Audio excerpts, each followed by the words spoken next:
All right, welcome to the party, pals. GRC Mafia. I see a few different people popping in. We got SC Cole, 8-Bit, AV Showtime, Rosnir, Cybercycles popping in, Bubba, and more. GRC Mafia. B-Dubs is in chat.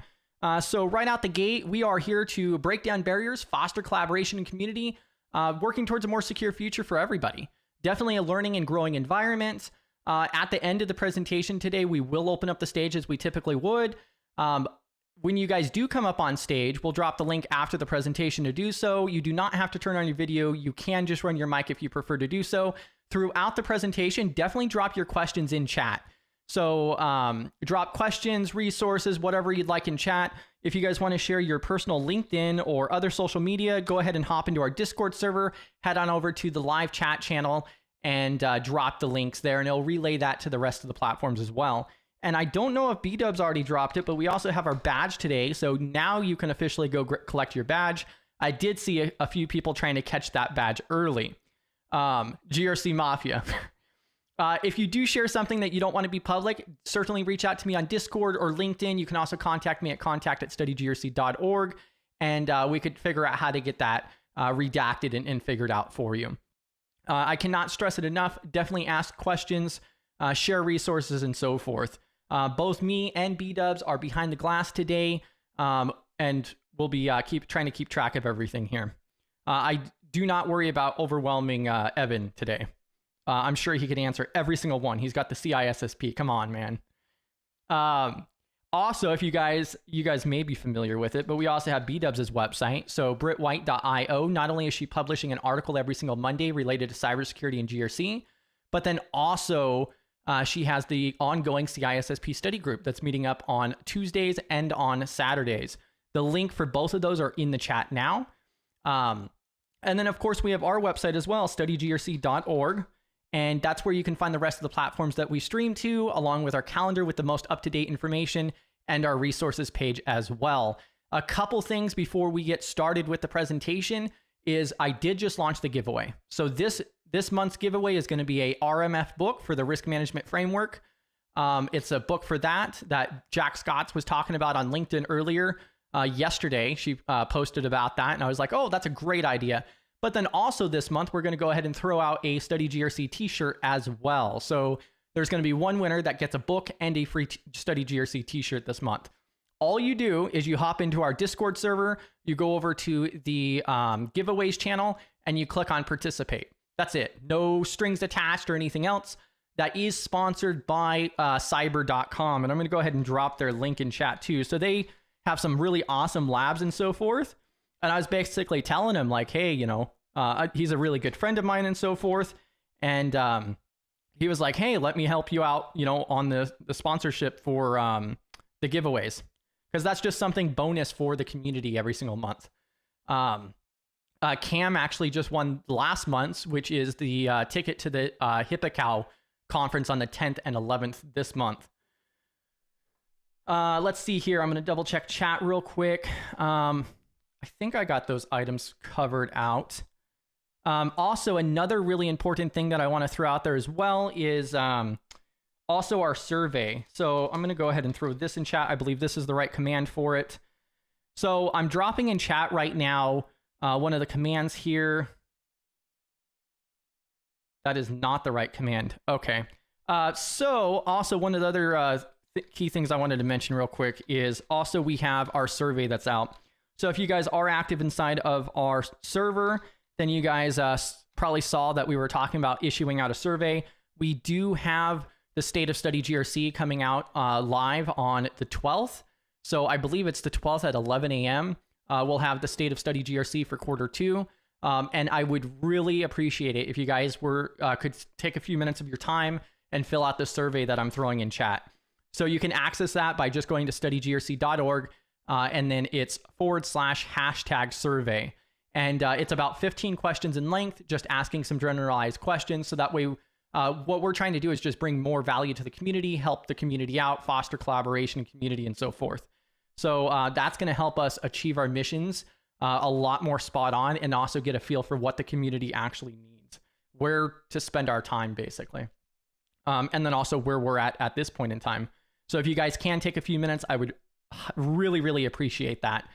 We will be closing that down next Friday. So you have, technically a week, but, I may shut it down early. Who knows? So sooner the better, because I also have to go through and review those before our State of Study GRC.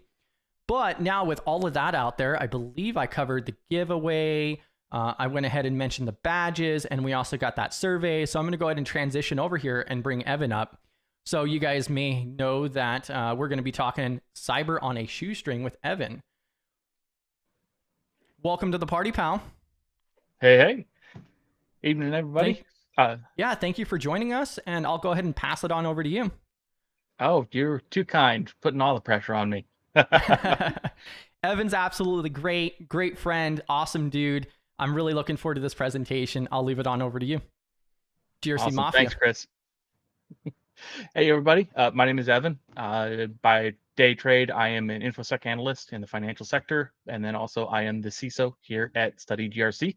And I've been working on a presentation for Cyber on a Shoestring, building Wagyu career skills on a ramen budget, because not everybody has a ton of money to go through, dump money into stuff to try and get into cyber.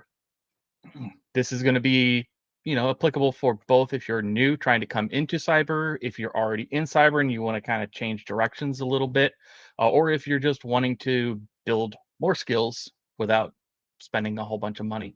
There will be some discussion of the more typical certifications, like CompTIA and things like that. But for the most part, we're going to be focusing on practical skills and demonstration of them.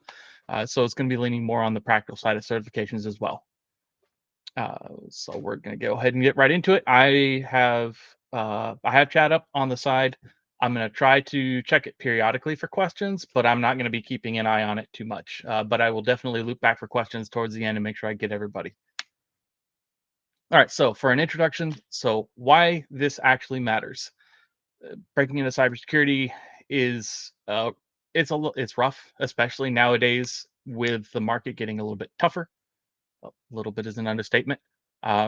But cyber definitely experiences the same catch-22 that a lot of other career fields experience, even more so. How do you get experience without having experience? How do you get hired without having experience when they want experience?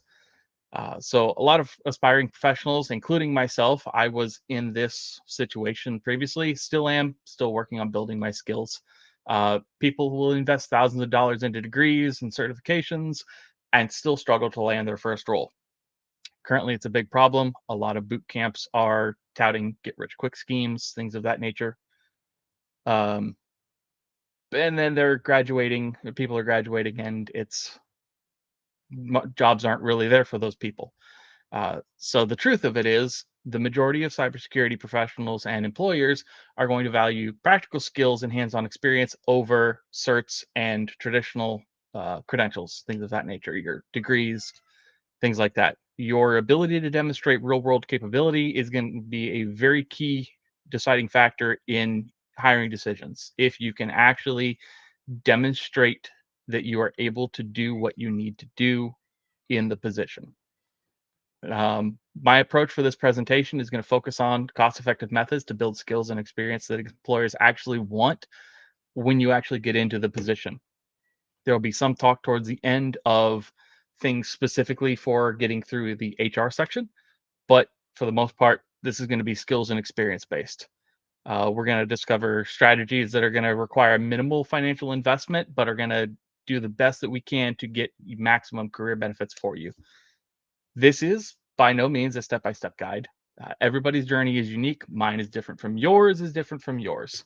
But at the end of the presentation, hopefully you'll have a couple of ideas to help develop and display skills for professional grade cybersecurity, regardless of whatever budget you may have, and is going to help you bridge the experience gap and stand out to future employers.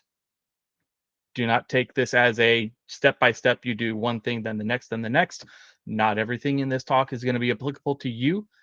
Whatever you feel is going to work for you, awesome, go with it. Tailor it to your own personal needs.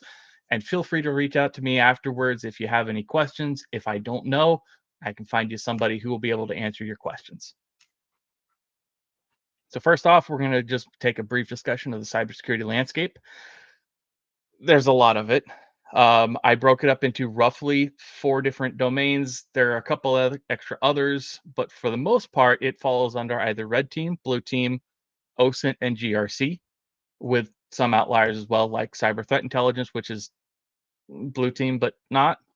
However, blue team is going to cover your defensive security, your SOC analysis. Man, it would be nice if I could talk right. Your incident response, threat hunting, things of that nature. Red team is going to be things like penetration testing, vulnerability assessment, offensive security, red team operations, adversarial emulation, things of that nature.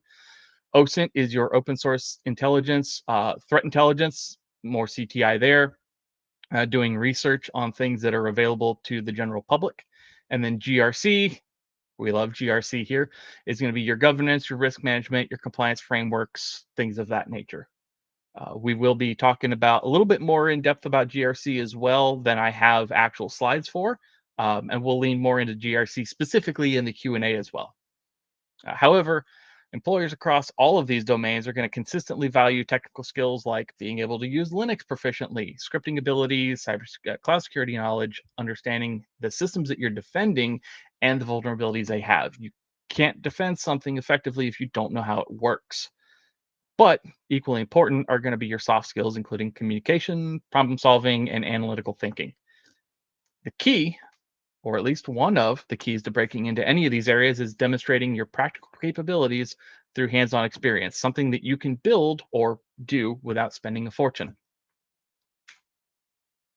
Some of the free and low-cost learning resources available. There's a ton of online courses available for free or for cheap. You have things like Coursera, edX, Cybrary, and Udemy often have either free tiers or very steeply discounted courses. Check reviews on them, check back frequently because the sales do change quite often, especially with Udemy. You also have cheaper alternatives like TCM Securities Academy, Black Hills Information Security's anti-siphon training. They have a lot of either pay what you can or fairly cheap training courses available as well. And then you have hands-on labs. You can do Try Hack Me, you can do Hack the Box, you can do Portswigger's Web Academy if you're wanting to do web security. Also, there's Just Hacking Training and VulnHub. Notably, Try Hack Me, Hack the Box, Portswigger, and VulnHub have free options, or VulnHub is just free to my knowledge. Additionally, for tools and community, open source community tools and security tools. Those are going to be big because you can get it running on your own machine. You don't have to worry about paying for it. You can even dig into how it works because there's open source documentation. It's fantastic. Cybersecurity podcasts cost nothing to listen to. A couple of big ones are going to be either the Simply Cyber Daily Cyber Threat Brief. I hope I got that in the correct order. Sorry, Jerry. There's also Jack Resider's Darknet Diaries, which is fantastic. You get, there's so many cool stories that you can go back and listen to of things that have happened in history that, super, super cool stuff like Stuxnet. Jack does a fantastic job of giving that information in a really fun format. There's Discord communities like StudyGRC. There's the Black Hills Information Security family of Discords. I think they have like 4 or 5. TCM has one.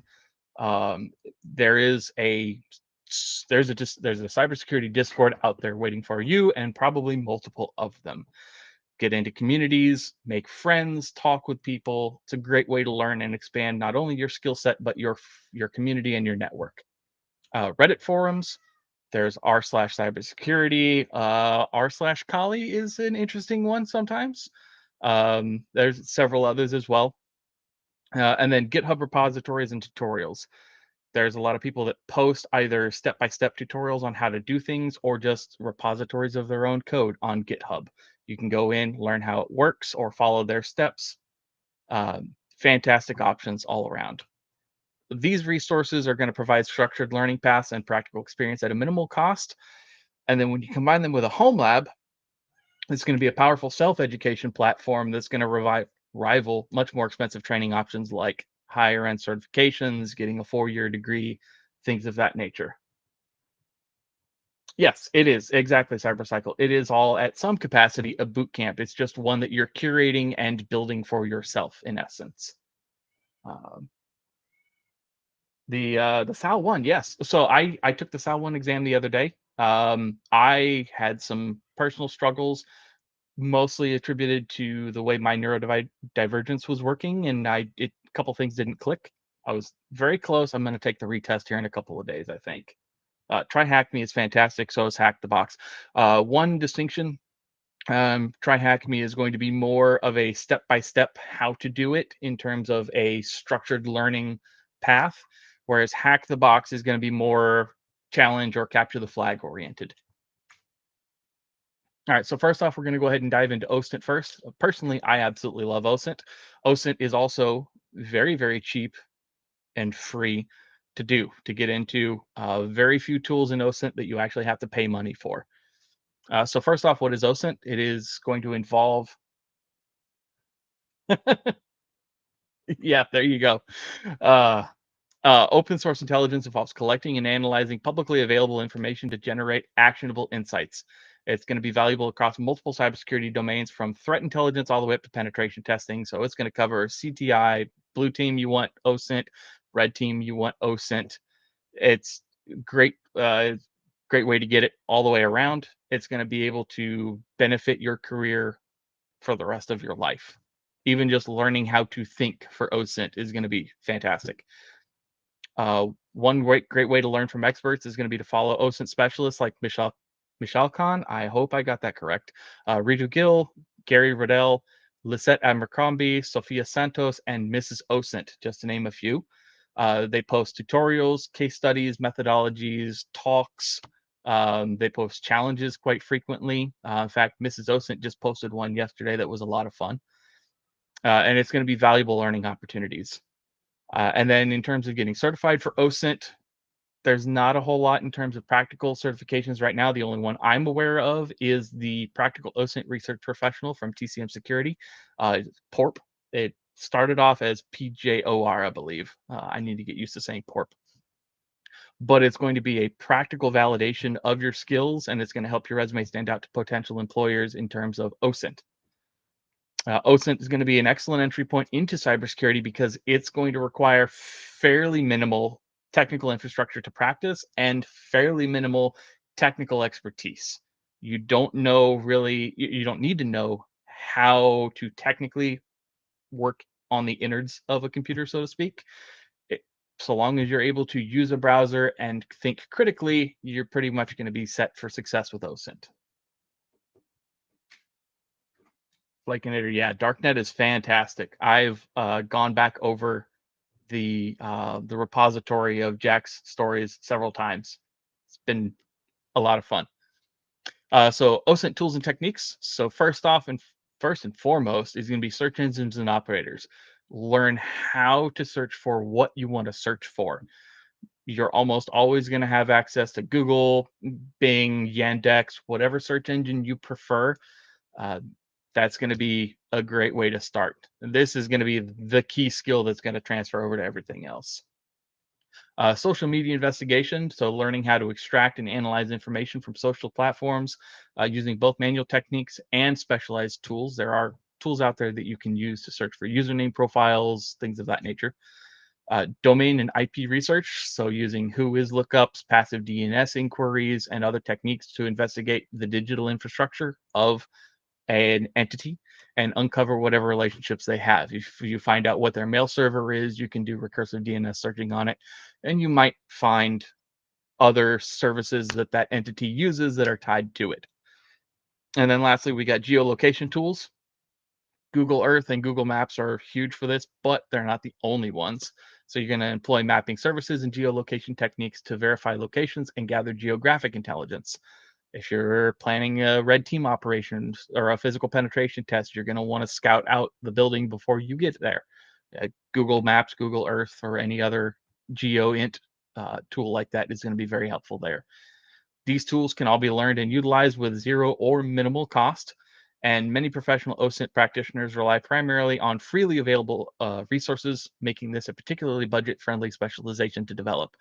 One thing to note, is Shodan.io is huge for OSINT, and they regularly, at least a couple times a year, run a deal where you get a lifetime license for, I think it's $5 or something along those lines. So wait for one of those sales if you can, and then just pull the trigger on a license and you'll be set.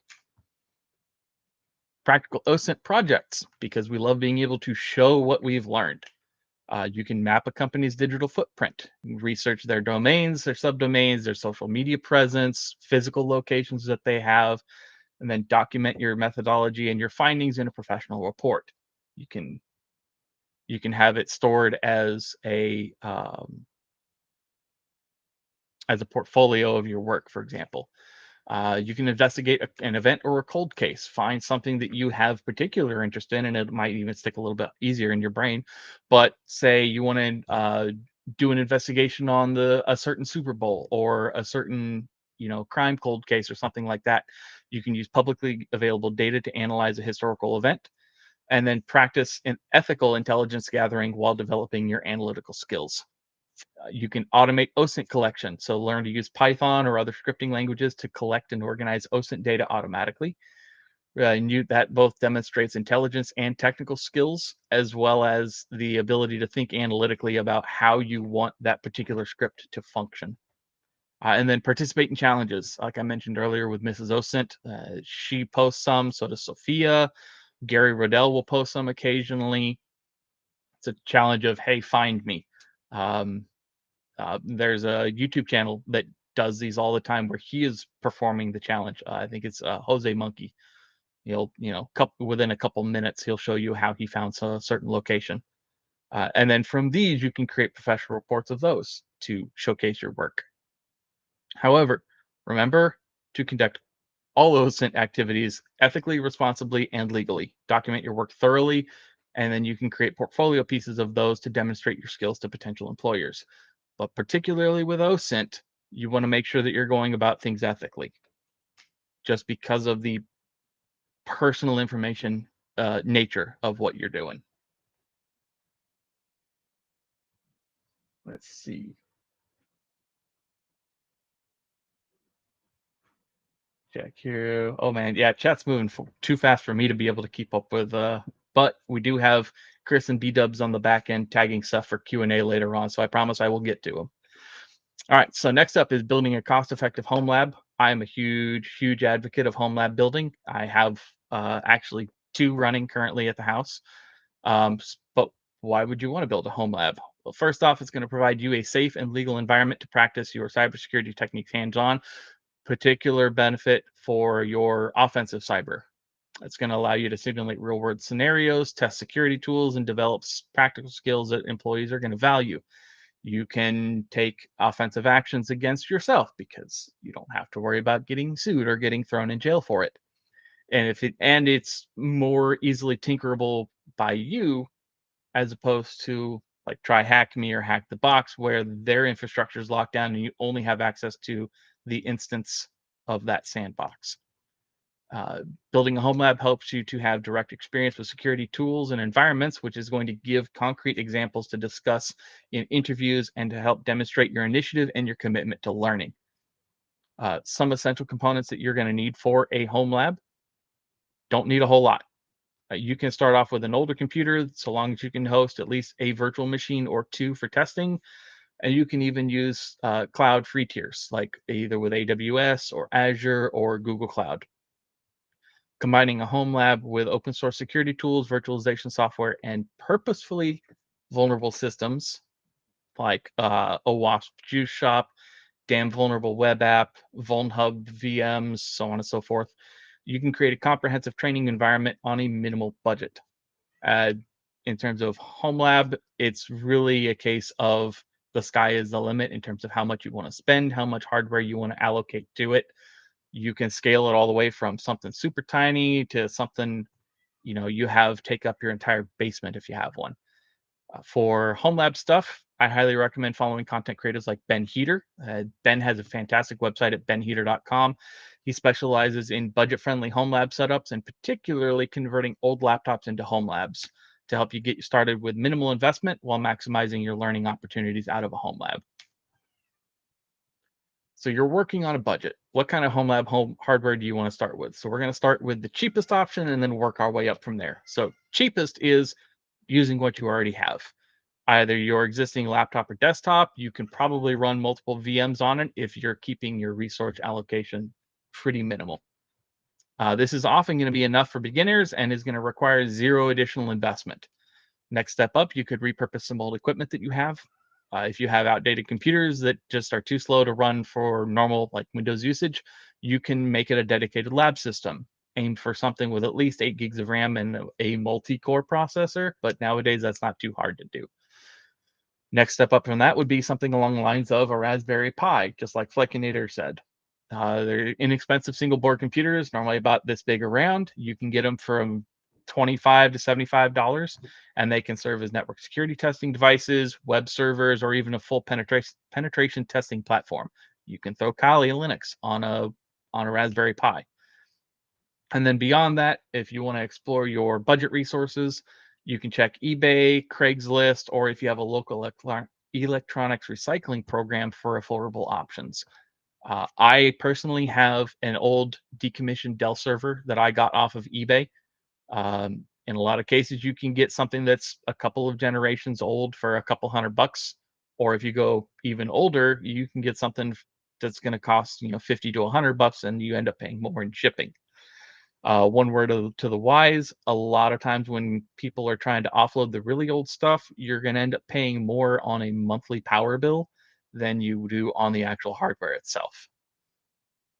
Again, remember, I even put it at the bottom. Bigger hardware is going to mean bigger power bills and a hotter workspace. Make sure you've got at least decent cooling if you get a rack mount server.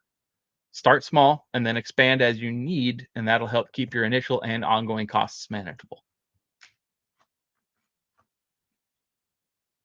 All right, home lab software essentials. So first off, you need something for virtualization.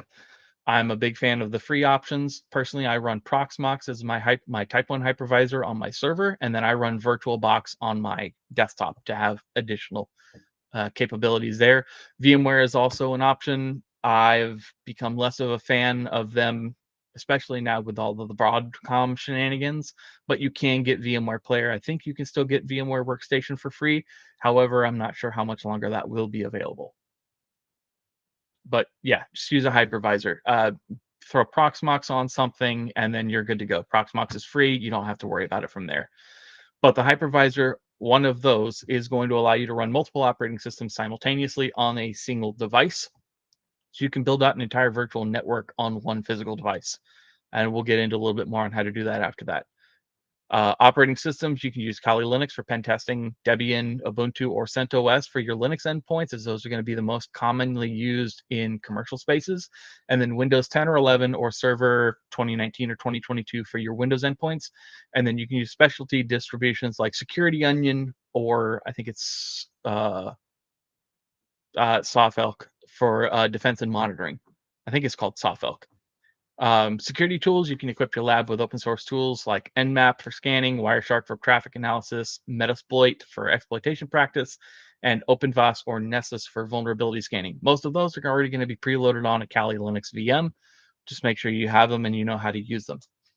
Vulnerable targets, you can deploy intentionally vulnerable targets like Metasploitable, Damned Vulnerable Web App, DVWA, VulnHub virtual machines, there's a ton of them, or the OWASP Juice Shop, to be able to practice identifying and exploiting security weaknesses safely and in a legal manner.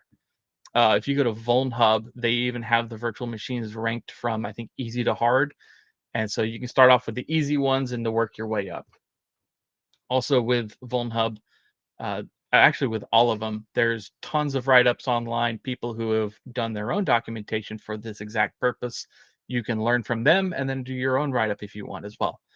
But the beauty of a software-based or virtualization-based lab is that almost everything that you need is going to be available for free and allows you to create a professional-grade training environment at a very minimal cost. So for a very bare bones home lab setup, you want to have an attack box. So just load yourself either Kali Linux, Parrot, Athena OS, something of that nature that has offensive security tools built in. You want to have a defense station. So Security Onion is a great place to start because it has everything encapsulated in one machine. And then you want to have a vulnerable targets and your network infrastructure underneath that. So DVWA, Metasploitable, JuiceShop, Vuln Hub, and then you can use pfSense or OpenSense for virtual switching and routing. This level of a minimal setup is going to give you the ability to practice essential cybersecurity skills, including reconnaissance by using like Nmap or the Harvester, things like that, as well as web app testing against OWASP top 10 vulnerabilities, specifically with DVWA and JuiceShop. You can do exploitation using Metasploit, network defense and monitoring with Security Onion, and then you can also use digital forensics like autopsy and volatility. If you want a little bit more, you can go with the Kali Purple instead of the regular Kali, and that's going to include blue team tools as well. And it's fantastic. It's a little bit heavier of an install, but personally, I am a fan. And even with just these few components, you're going to be able to make dozens of different scenarios to practice and build your practical experience and skills across multiple different cyber domains, all in the same place. You get to know your environment, explore all the different vulnerabilities you have, and then you can flip over, you can practice fixing them and patching them and protecting them. And then you can flip over to the logging side and you can practice threat hunting and doing all sorts of things of that nature. A more expansive example of a home lab network, and we're going to have the actual screenshot of the network on the next screen. This one has 3 virtual networks. It has one for offense, one for defense, and then I have a third section for I host like D&D tabletop servers and stuff like that out of it. And it has over 19 virtual machines just for the cybersecurity section, and that's covering attack, defense, and target systems. And this is all $0 aside from the cost of the actual hardware itself. But the segregated networks of this example are going to allow for more realistic simulation of external threats and internal monitoring.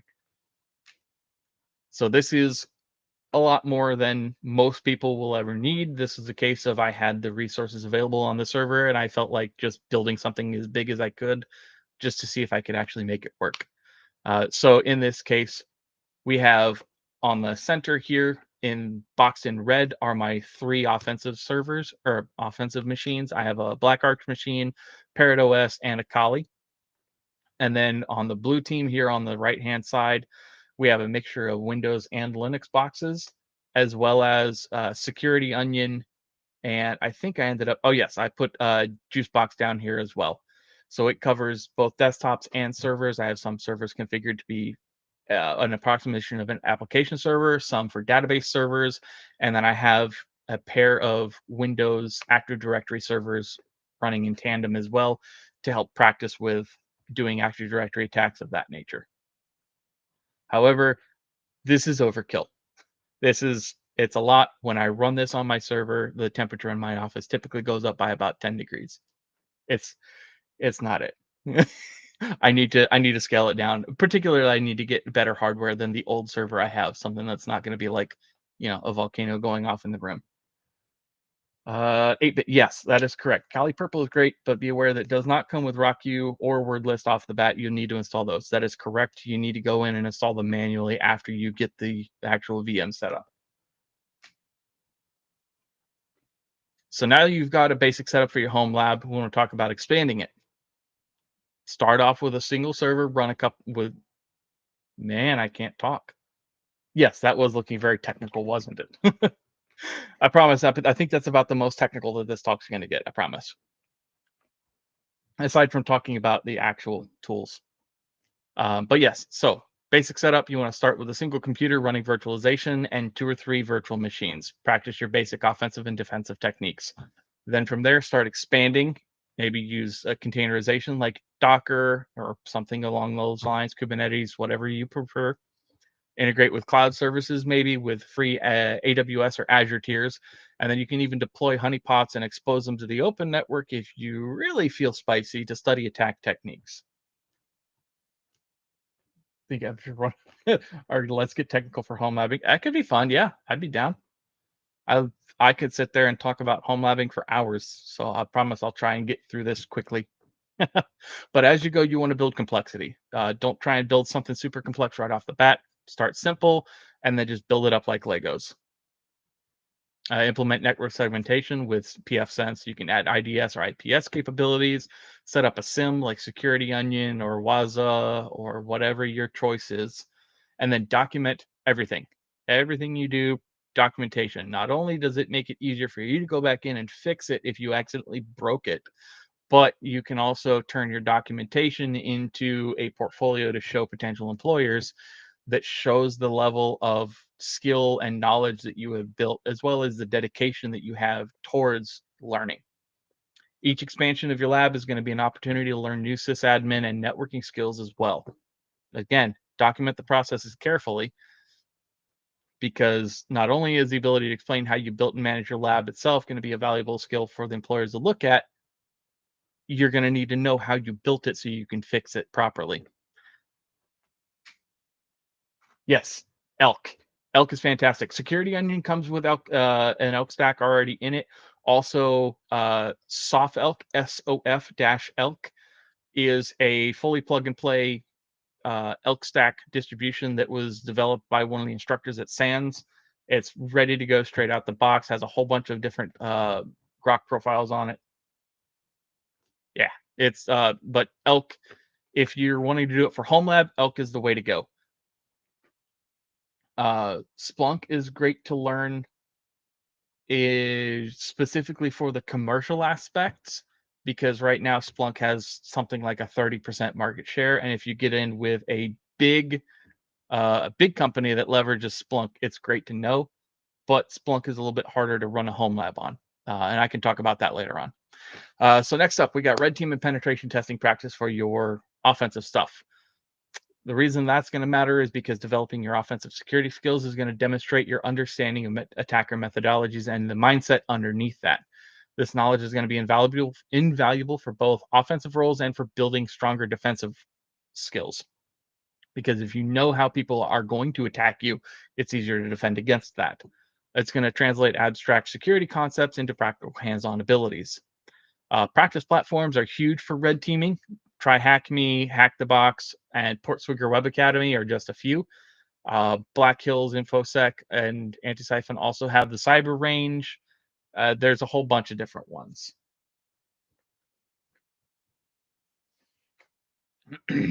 And then essential tools is going to be, first off, learn Kali. Kali is going to come with a ton of tools already. Don't try to learn every single one, and get started on the ones that are being introduced to you and try HackMe or Hack the Box. Learn how to use Nmap effectively, learn your Metasploit, but more importantly, don't learn the particular tool. Learn what the tool is used for, because tools are going to come and go, but concepts and practices are going to stick around. You might, find a new hotness. There's a new shiny tool that you use for brute forcing something. Well, so long as you know in essence how you're going to go about that brute forcing, you can still learn the new tool, not a problem. It's a lot easier to go about that way. But yeah, so Kali Linux, Metasploit is going to be for your exploitation. Burp Suite is great for web app testing, or Zap. Zap is the open source equivalent. It's also fantastic. Bloodhound is going to be Active Directory attack path visualization, things of that nature. These are all going to be tools that are used on professional penetration tests.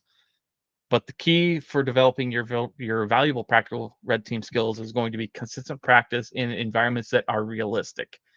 Set aside regular time to go through challenges, document your methodology and your findings as if you're reporting to a client. Practice how you play, or play how you practice. Yeah. Go through it like you're actually doing it professionally. That way you get in the habit of that's how you do it every time. Yes. Yeah. Zap is fantastic. Yes. Right. Start up all the tools and watch your box go burr. So building your red team experience, you want to start off with learning and building your fundamentals. Master networking basics so that you understand how different computers are going to talk to each other over networks, and then build your Linux and your web technologies on top of that. Next up, build yourself a home lab, create environments where you're going to be having invulnerable systems to attack. Join CTFs. Hack the Box is great. Meta CTF is fantastic. So is Pico CTF. You can get into a lot of the older expired boxes that have readily available walkthroughs online. There's so many others. If you just search for cybersecurity CTF on your Google or Bing or whatever of choice, you'll find plenty of them. Most cybersecurity conventions will also have a CTF that runs alongside the convention as well. And then get certified. It is a good idea to get certifications. However, certifications themselves are not the key. Certifications are just another way of helping to demonstrate that you have the skills and the knowledge. Personally, I lean towards practical certifications because they show that you actually know what you're doing and how to do it, as opposed to more standalone multiple choice certifications really only just prove that you knew how to memorize a test bank.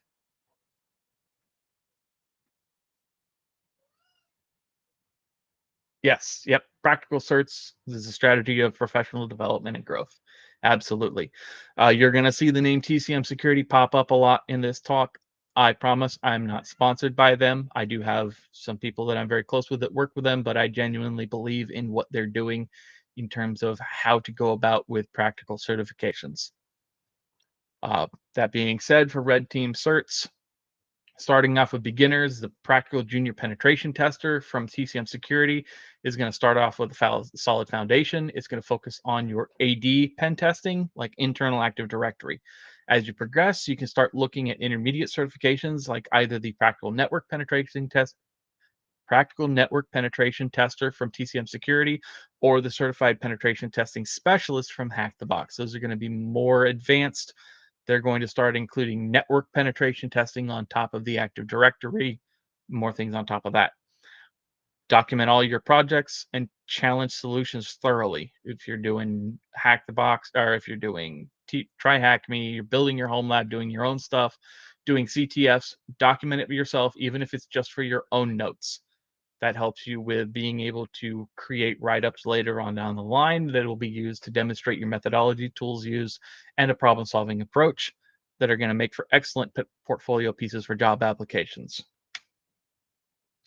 Next up, we got Blue Team. So your defensive security practices. The core values for Blue Team is it's going to demonstrate your ability to detect, analyze, and respond to security threats using real defensive tools and techniques. These Blue Team roles are typically going to be the most accessible entry-level positions in cybersecurity for a couple of different reasons. One is that they're also going to be the most prone to experiencing burnout because of pure alert fatigue in the SOC and other aspects. But also, in terms of skill-wise, they're the easiest to start skilling up and getting into. Hands-on practice for Blue Team: set yourself up a security onion instance, Waza, Splunk, or SoftElk. Get your SIM running in a home lab, start configuring your log collection, and create detection rules. And then you can start learning how to use Wireshark to analyze network traffic and identify suspicious patterns. There are places online where you can pull down log samples of simulated attacks and then import them into your instance, analyze them that way. Or if you have a Kali box and you know how to do the attacks, you can just go ahead and attack your defensive boxes anyway. Check your stuff that way. For projects, in addition to just building the SIM, you can create an incident response plan for simulated attacks. You can build a threat hunting methodology on documentation. You can develop a dashboard for security monitoring in your home lab environment, especially if you tie it into a honeypot that's exposed to an external IP. Those can be a lot of fun. Just be careful you are making sure to isolate that properly. That could be nasty if you don't. For certifications for Blue Team, more affordable options are going to be the Blue Team Junior Analyst, and which is free, and the Blue Team Level 1 from Security Blue Team, the Practical SOC Analyst Associate from TCM Security, the Security Analyst Level 1, the SAL 1 from Try Hack Me, or the Certified Defensive Security Analyst from Hack the Box. All of those are going to be practical in nature. I highly recommend going to Security Blue Team and at least going through their Blue Team Junior Analyst track. It's all free.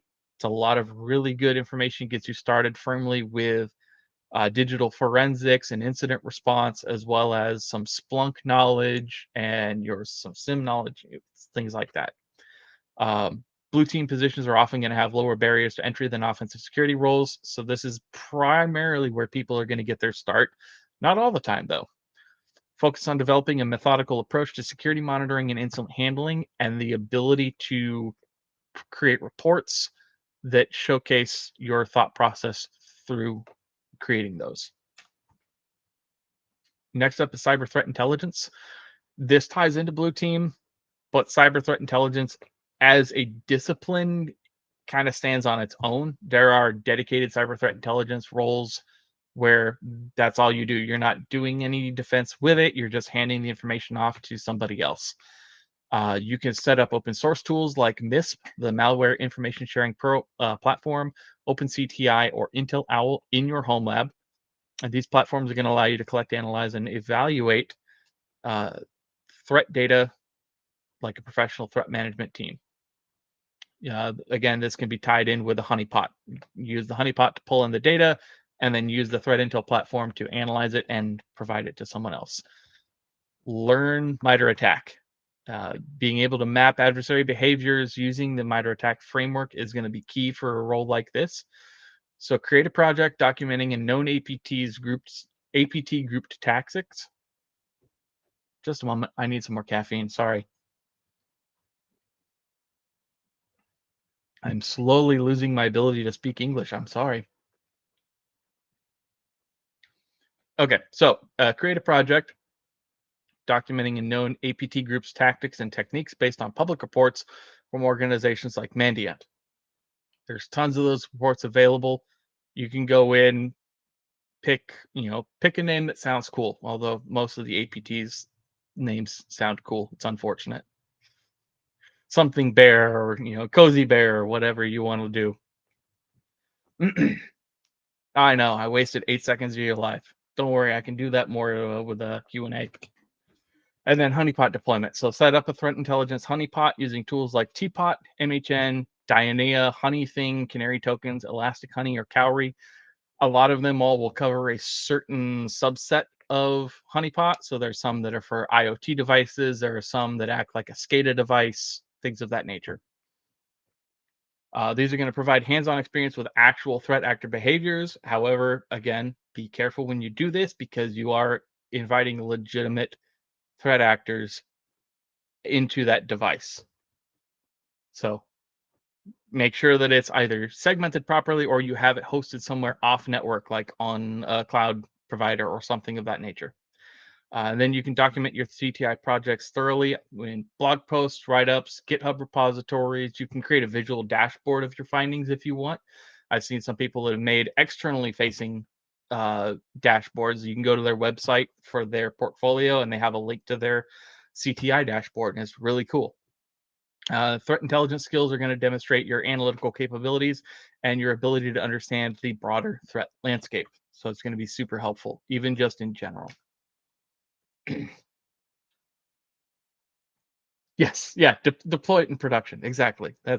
We learn how, we learn via panic. Cloud security on a budget. So first off, most cloud security providers are going to have free tiers. They're going to be pretty restrictive in terms of resources, but it's enough to at least learn the cloud security basics. Azure, AWS, and Google Cloud all have free tiers. Start off focusing on common misconfigurations. There was a report that was released, I think it was last year, that said something along the lines of 60 to 80% of all cloud breaches come from just common misconfigurations that never got changed after the instance was spun up. So practice identifying and remediating the most common cloud security issues, similar to OWASP Top 10. Master identity access management and permissions. Go into your cloud provider of choice, learn how their IAM and access controls are going to function. And that's going to be a good, solid basis for understanding how to go in and protect that. And then pursuing relevant certifications. So for cloud, currently there are no practical certifications that I am aware of. Cloud certifications are going to fall into two different camps. You are either going to have vendor agnostic options like the CCSK, or you're going to have vendor specific options like getting AWS or Azure specific certifications. I would recommend starting with vendor agnostic, learn the general principles underneath, and then when you move into a specific vendor, just learn what their particular terminology is if it's different. Some vendors have a thing about naming their own thing a unique way that makes no sense outside of their platform. Currently, cloud security skills are in extremely high demand as organizations continue to migrate to cloud environments. Again, start off by learning the free resources. AWS Skill Builder and Microsoft Learn have a ton of free resources to help you understand the core concepts and then apply this knowledge on the free tier logins or the free tier environments. You can even go in and create deliberate misconfigurations in your cloud environments and observe how they can be detected and remediated. Document these experiences as well, and then you've got your portfolio project.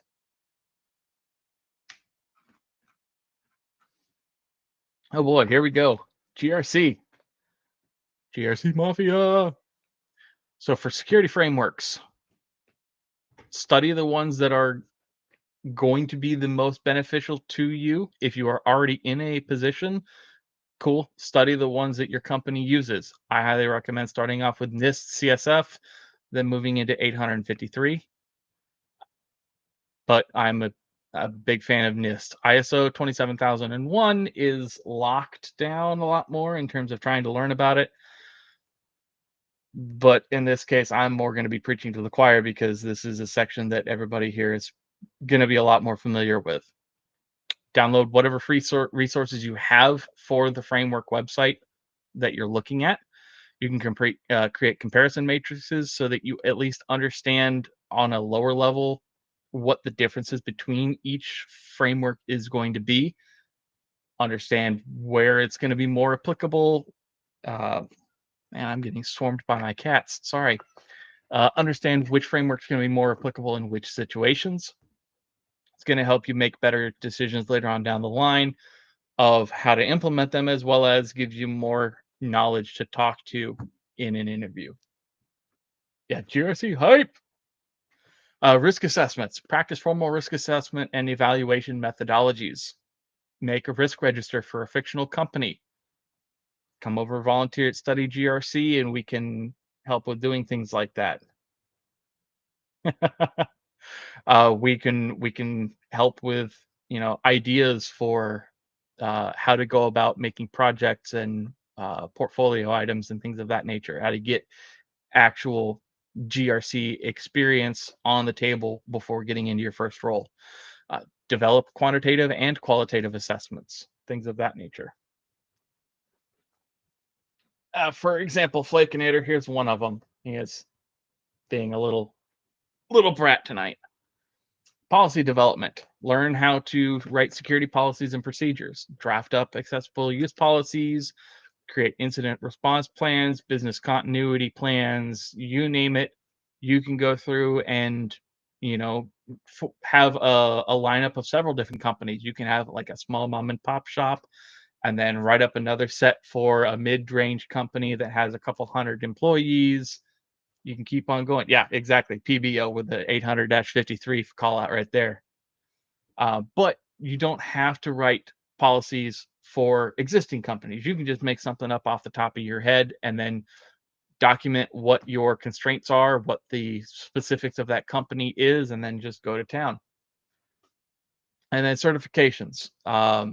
These are going to be a lot more in line with what GRC frameworks you're going with. There are some framework specific certifications. There's some agnostic ones.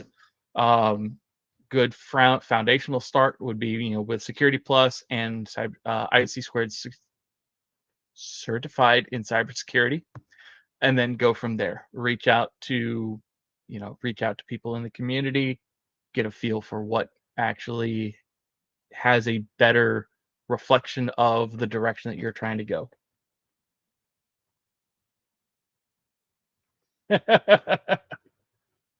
Yes, cats have domesticated us. But crucially for GRC, come join the StudyGRC community. For you guys, you're already here. For join us for mentorship, hands-on resources. People have great experience to share. GRC roles are going to typically have lower technical barriers in terms of computer technicality, while they're also going to offer excellent career opportunities and competitive salaries. You don't have to know how to run, a particular carb roasting attack to be able to get into GRC. It's going to be a lot less on the technical side and more on the learning the frameworks and how to apply them. Next up, we got automation and scripting skills. So automation is going to matter because it's going to dramatically increase your value to employers. It's going to show that you can solve problems efficiently and you can handle repetitive tasks programmatically. Now, I got to change that. That doesn't sound great. But scripting is going to apply across all cybersecurity domains, from offensive security even to GRC. Even basic scripting abilities are going to be able to set you apart as well from people who may have the same certifications as you, but don't have any practical coding experience. For projects, start simple, build a useful program like automating OSINT data collection, create a basic vulnerability scanner, or build a log parser that's going to alert on suspicious patterns. Put your code up on GitHub, document it thoroughly, include explanations of your approach, focus on solving a real security program rather than just making your code complexity just to be complex. Python is going to be the most versatile language for security automation, with libraries like SCAPI for network manipulation, requests for web interaction, and PyMSP for threat intelligence. For system administration things, Bash is on the Linux side and PowerShell is going to be on the Windows side, but they're both going to be excellent skills to develop. Contributing to open source is going to be another thing that will help with your building your career and getting your foot in the door. Open source contributions are going to create a public record. Oh boy, I'm going to get DOSed, aren't I? But yeah, so open source contributions are going to be a public record of your work that everybody's going to be able to see. Employers are going to be able to take a look at and evaluate. They're going to demonstrate not only your technical skills, but your ability to collaborate, communicate, and work within established project guidelines. You can look for beginner-friendly issues on GitHub. They're going to be labeled as quite literally good first issue. There's also a couple other places like goodfirstissue.dev, and then another one that I think is first issue for good or something along those lines. And they're going to be curated list of starter opportunities for security-focused projects. Start small. Begin your documentation of improvements, bug reports, or test cases. These contributions are going to be valuable to projects and have lower barrier to entry than complex code changes. But also focus on security-specific projects. You can OWASP tools, Zeek Network Monitor, Suricata, or Sigma detection rules. They're all going to directly tie back into cybersecurity, and that's going to be even more applicable when it comes time to get your resume onto the desk of a hiring manager. Open source contributions are going to be a powerful demonstration of what you can do that's going to go even further beyond certifications. They're going to show that you can apply your knowledge in a real world context and collaborate effectively with others. Next up, we're moving into the less technical aspects. So your networking and your presentation branding, or personal branding, good Lord. Build yourself a strong professional network. Join local meetups. In my case, down here in the Mississippi Gulf Coast, mine is NOLASEC.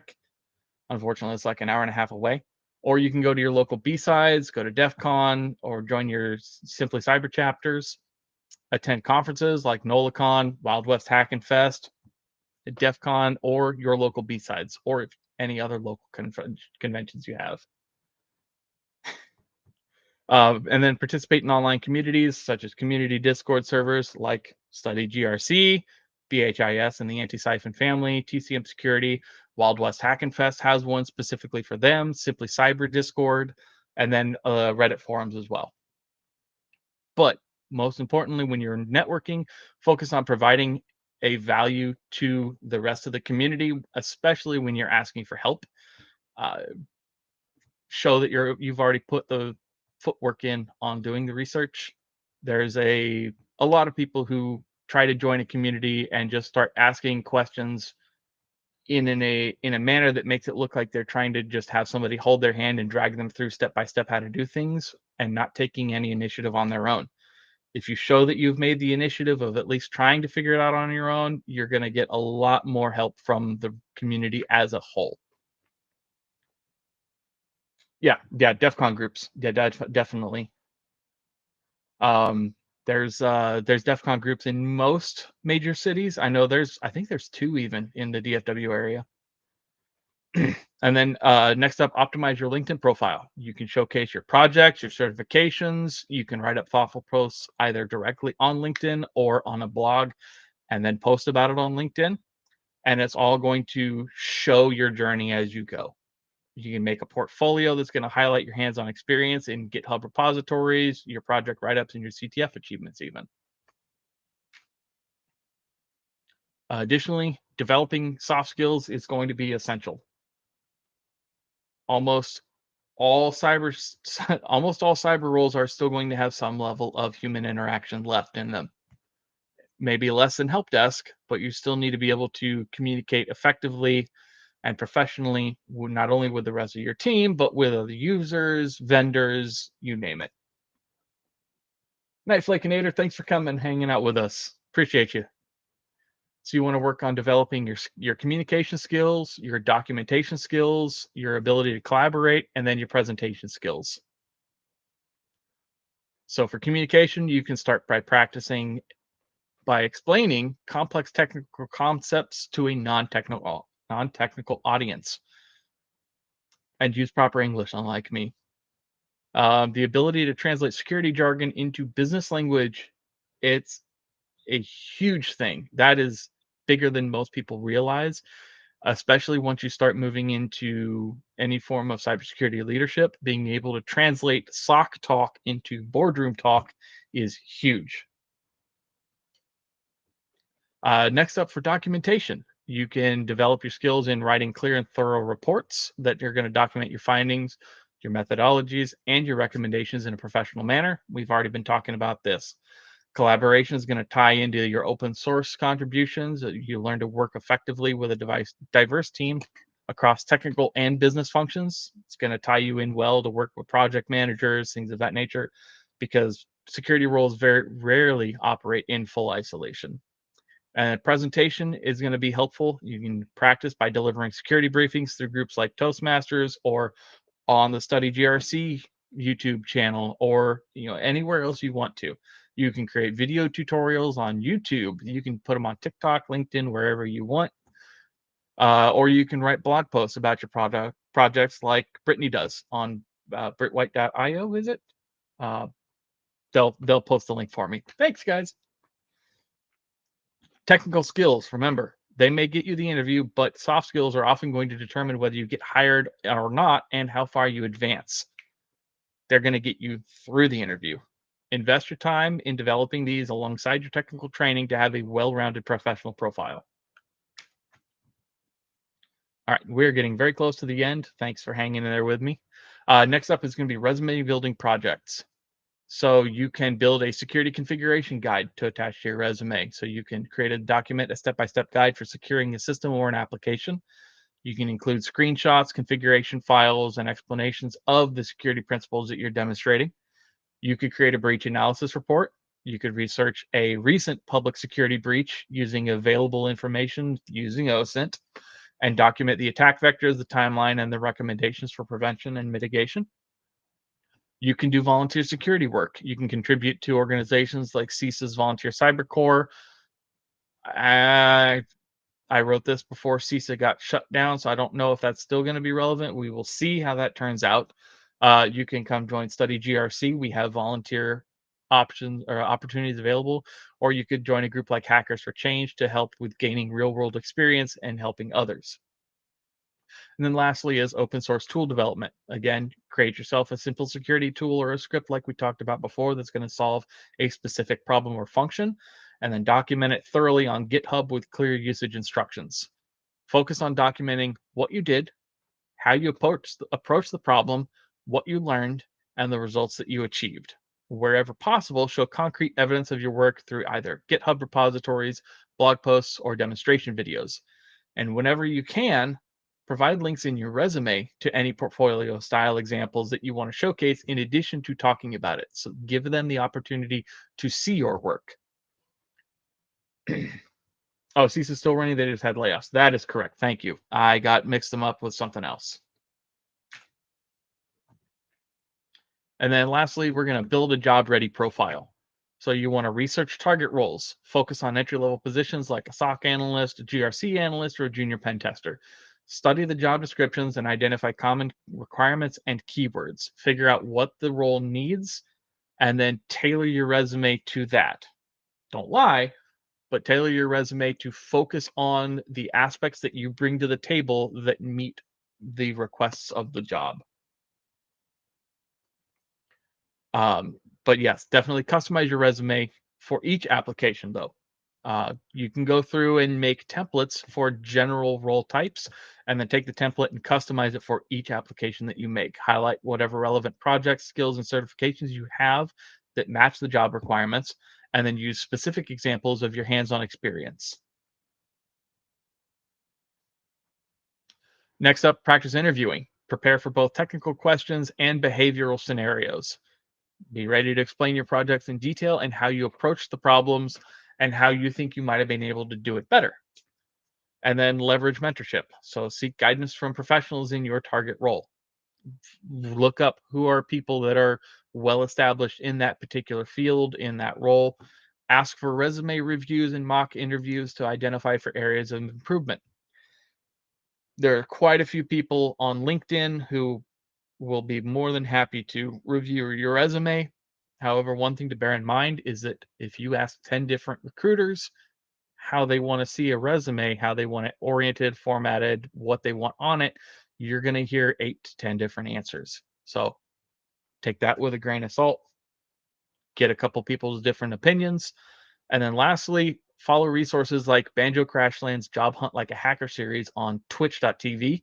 I believe he runs it Tuesdays at 10:10 a.m. He Central Time, I think. And he is fantastic. He'll go through and he shows how to go through the process of job hunting like a hacker, using the hacker mindset to better increase your odds of being able to find and get a job in the cybersecurity space. Use job alerts. Those are going to be key, and learning how to use Boolean search strings are going to help you narrow down your searches to find opportunities that are going to more closely align with your current skill set and your career goals. So we're going to close this out with a call to action. So what I want you to do is choose one skill to develop this week, and then set 3 monthly goals for targets for learning progress. And then what you can do from there is you can go on. Recommendation is you can complete 5 hands-on projects per quarter. They don't have to be something big. It can just be something smaller. And then spend 30 minutes a day, at least, engaging with the security community. It can just come into StudyGRC and talk with people for half an hour. But get out there, start making friends, start building your community. It's a great group of people, just cybersecurity wide, not just StudyGRC, but this is a fantastic group here. Start by selecting a skill area that's going to align with something that you both have an interest in and a career goal in. Set yourself clear, measurable objectives for what you want to accomplish in the next week, month, and quarter. Break these goals down into daily actionable steps. And then connect with the resources mentioned throughout this presentation. Join whatever relevant communities there may be for you. Follow recommended content creators in whatever areas you have interest in, and start building your own personal learning ecosystem. Build your own home lab for your career and expand that out, not just the actual virtualization home lab, but everywhere that you learn. And remember that consistency is more important than intensity when developing new skills. Keep at it even a little bit every day, and it's going to help it stick, and you're going to see a lot better improvements. And we're going to go ahead and move on to Q&A. We are good there. All right. Yeah, we have about 86 questions lined out. So awesome job there. Now, if you put me in a panic about CISA or NIST ever again, yeah, I was low key just had a couple teardrops going down my eye as I'm panically trying to go on Google. Yeah, I will fix that slide. Thank you. Actually, no, the slide no, was okay.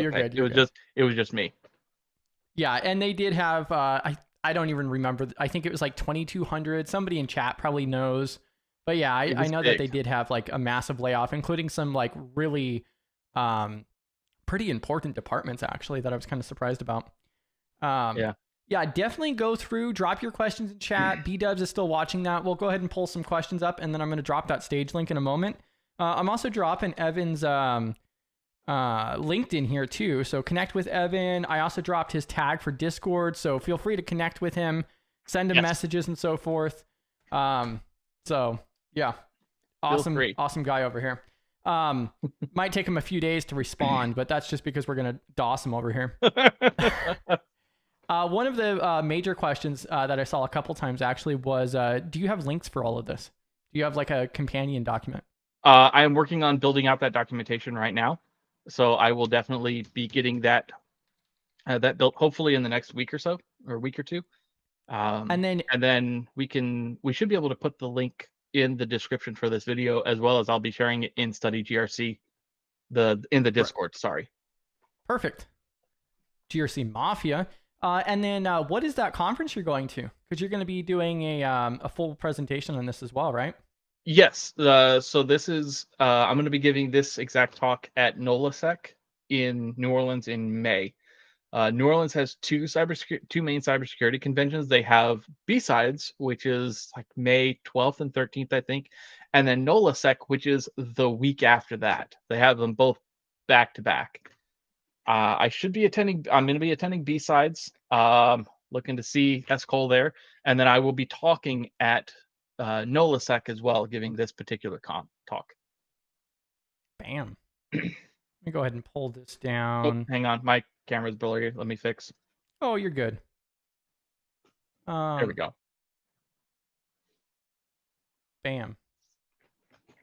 Bada bing. All right, so yeah, there was a couple of those, and then I'm going to go ahead and pull a couple of these questions up. So some of these are just comments too, talking about like Darknet Diaries, especially as a first exposure. I've recommended Darknet Diaries to people who have no knowledge. I think it's a really good storyline. Yeah, definitely. Darknet Diaries is fantastic. Also, another thing that I am personally a fan of is going back and just watching recorded talks from like old DEF CONs and old cybersecurity conventions. I got my start in getting the cybersecurity bug back in high school when I found Deviant Olem talking about red team operations stuff from like DEF CON. I think it was like DEF CON 7 or something. What a nerd. 7 or 13. DEF CON 7. Oh yeah. Yeah, it was great. There's and the great thing about all these cybersecurity conventions that have their talks recorded is there's topics for days as wide as you can imagine. There was one where they were talking about a challenge that was issued to the community of how to guaranteed destroy data on a server if you were given 1 U of space above and below the server for whatever you need to put in there. And there was people putting like thermite above their servers or like gigantic magnets, and it was crazy. Oh yeah, the good old days. Yeah. Yep, so that was one of them there. And then also, I actually asked this one at the very beginning. You mentioned ethical OSINT, but you didn't really define that very much. So for those people who, because like I've actually come across where like, oh, it's open source information. So like, how could you do something unethical? Right.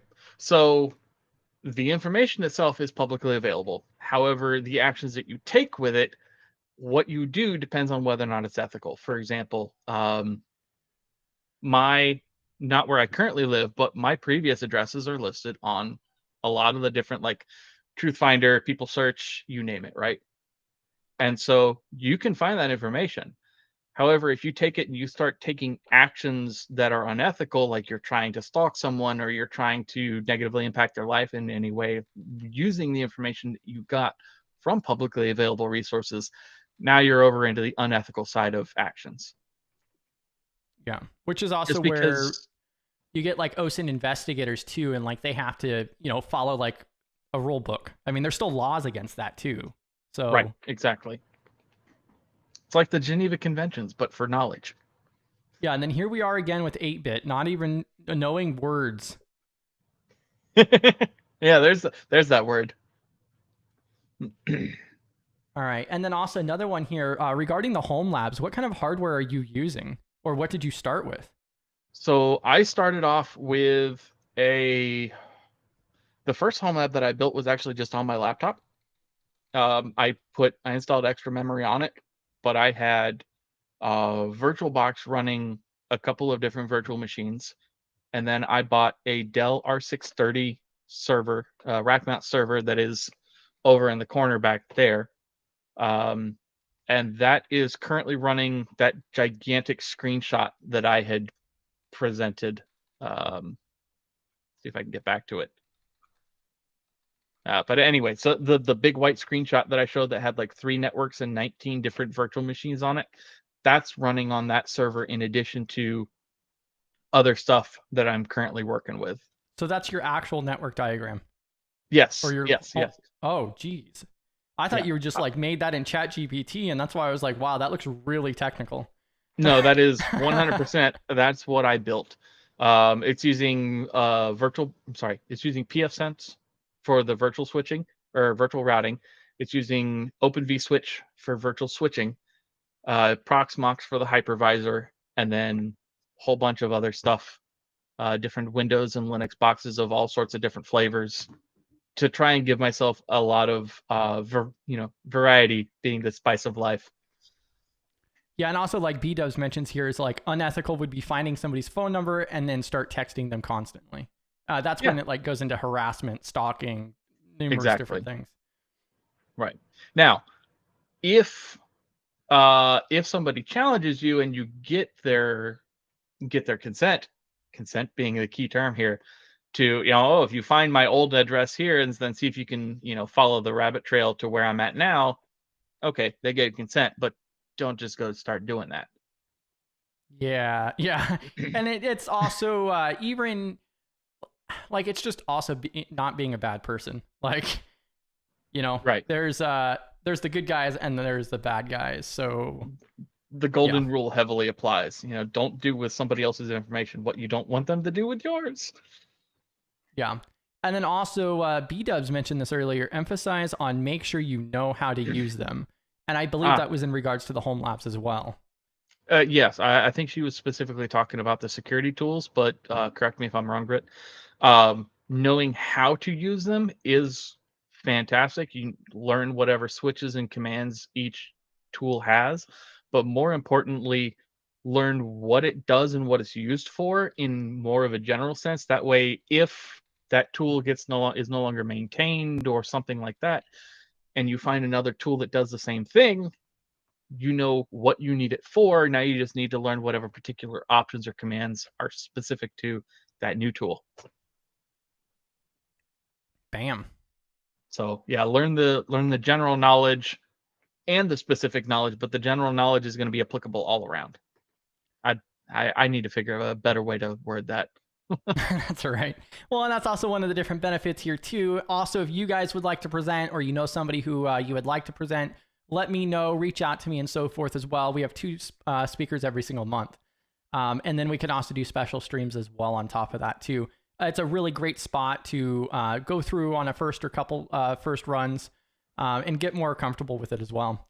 Welcome to the party, pal.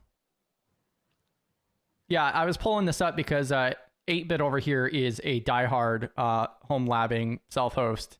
I think I don't even know if you really count at this point. You're really just your own cloud provider. Pretty much at this point. Yeah, 8-bit runs his own cloud service at home. He and I have had some talks in the past. Yeah, I like to self-host as much as possible. And then there's also this 2-part. So I posted this a little bit earlier. So when you were talking about document your journey, document going through the home labs and what you work on and so forth, I was kind of curious if you could expand a little bit more on like what you would recommend for somebody like trying to break in. And then also like Rothnir mentioned here, should we go GitHub or Ghost or what should we do? Or is it just like posting on LinkedIn? Okay. Yeah, no, great. And those are all great questions. So I would say GitHub is a great place to at least get started with your documentation. write up Word docs if you want. You could export them to PDF, what have you. At least put them on GitHub. That way you have a repository while you start working on something else, if that's the way you want to go. But a GitHub is always going to be a great place. You can throw whatever kind of file you want up there. At least you'll have access to the native files themselves. If you want to start putting your documentation onto something like a ghost site or a Medium blog post or a Gitbook or anything like that, you can definitely start doing that as well. But at least having it on a GitHub is going to be a publicly visible way to have your files showing. You can put a link to your GitHub on your profile or your resume, what have you. They can go in, take a look. You can, have it named portfolio or whatever you want to name it. You can direct them to where to find what they're wanting to look for. Yeah, I think that's a really good forward point there too. And this is also in regards to that home labbing aspect, like with your network diagram for your home labs. I think you mentioned some resources though too that help you build that out. Like that's happened over a long period of time that you've gotten to that point. So definitely, that home lab, especially being that level of intricacy and involvement, was kind of a reaction to some traumatic life stuff I had going on, and it was a way for me to bury my head in the sand until I could process. But I heavily leaned on Ben Heater's website and just Ben directly through Discord. He's in the Fox Hunt Discord as well as a couple others. I forget which ones. Are you just doxing hackers now? Oh no. He's got it all up. But no, Ben makes great walkthroughs specifically for using either VirtualBox or Proxmox, converting older laptops into into home lab servers, things of that nature. He's got really good step-by-step documentation as well. So I highly recommend checking out his website. Bam. Yeah, and if you wanted to drop that in private chat or otherwise. Yeah, hang on, let me make sure You can find Ben Heater in the Hack Smarter Discord server. That one too. Yep, thank you. I believe that's the main one he's active in right now. Okay. Yeah, and then also ZMF is trying to hunt you down apparently. I think that might have dated back to the OSINT period. I don't know, but okay. He used to live local. Okay. Gotcha. I'm about an hour and a half. I'm down on the coast, put it that way. Like on the coast. Which means he's probably in the opposite direction. No, the company I work for, we got stuff go in ahead. Hattiesburg. No, the company I work for, we got stuff in Hattiesburg. Yeah, and then this is the last one that I had lined up here. So PBO mentions that he just spins stuff up in the free tier on the cloud for AWS. But one of the issues with that PBO is you only get 1 year, free tier. What do you mean? Like, that's only 1 year. No, I have a counterpoint to that, though. That means that at least once a year, you're going back through the process of rebuilding it so you keep the skills fresh. There's also possibly do that. There's also, and I have not personally used it, but I know several people who use DigitalOcean to spin up VMs for like pennies, and then you can take an image of it for 20 cents, totally shut down that virtual machine, and yeah, it costs you like less than $1, and then you can spin it back up using that image. Right. Yeah, and so like if I can't do something on a VM on my own device, then I'll just spin it up in AWS. I prefer AWS out of all the cloud service providers personally, but yeah. I would say AWS. Microsoft is expensive. They give you a $200 credit, but I haven't used mine, but I don't think it would go very far. What about you, 8-Bit? What cloud provider do you use? Me. You don't have a preference? I mean, you have to use something in the cloud. No, I actually don't. I host everything myself. What about your training? Have you upskilled in a platform? I mean, no. Why would he use a third-party cloud service when he has one at home? I want to circle back to that because I feel like, especially in this day and age, that could hinder you in the industry, to be honest. No, I don't think so.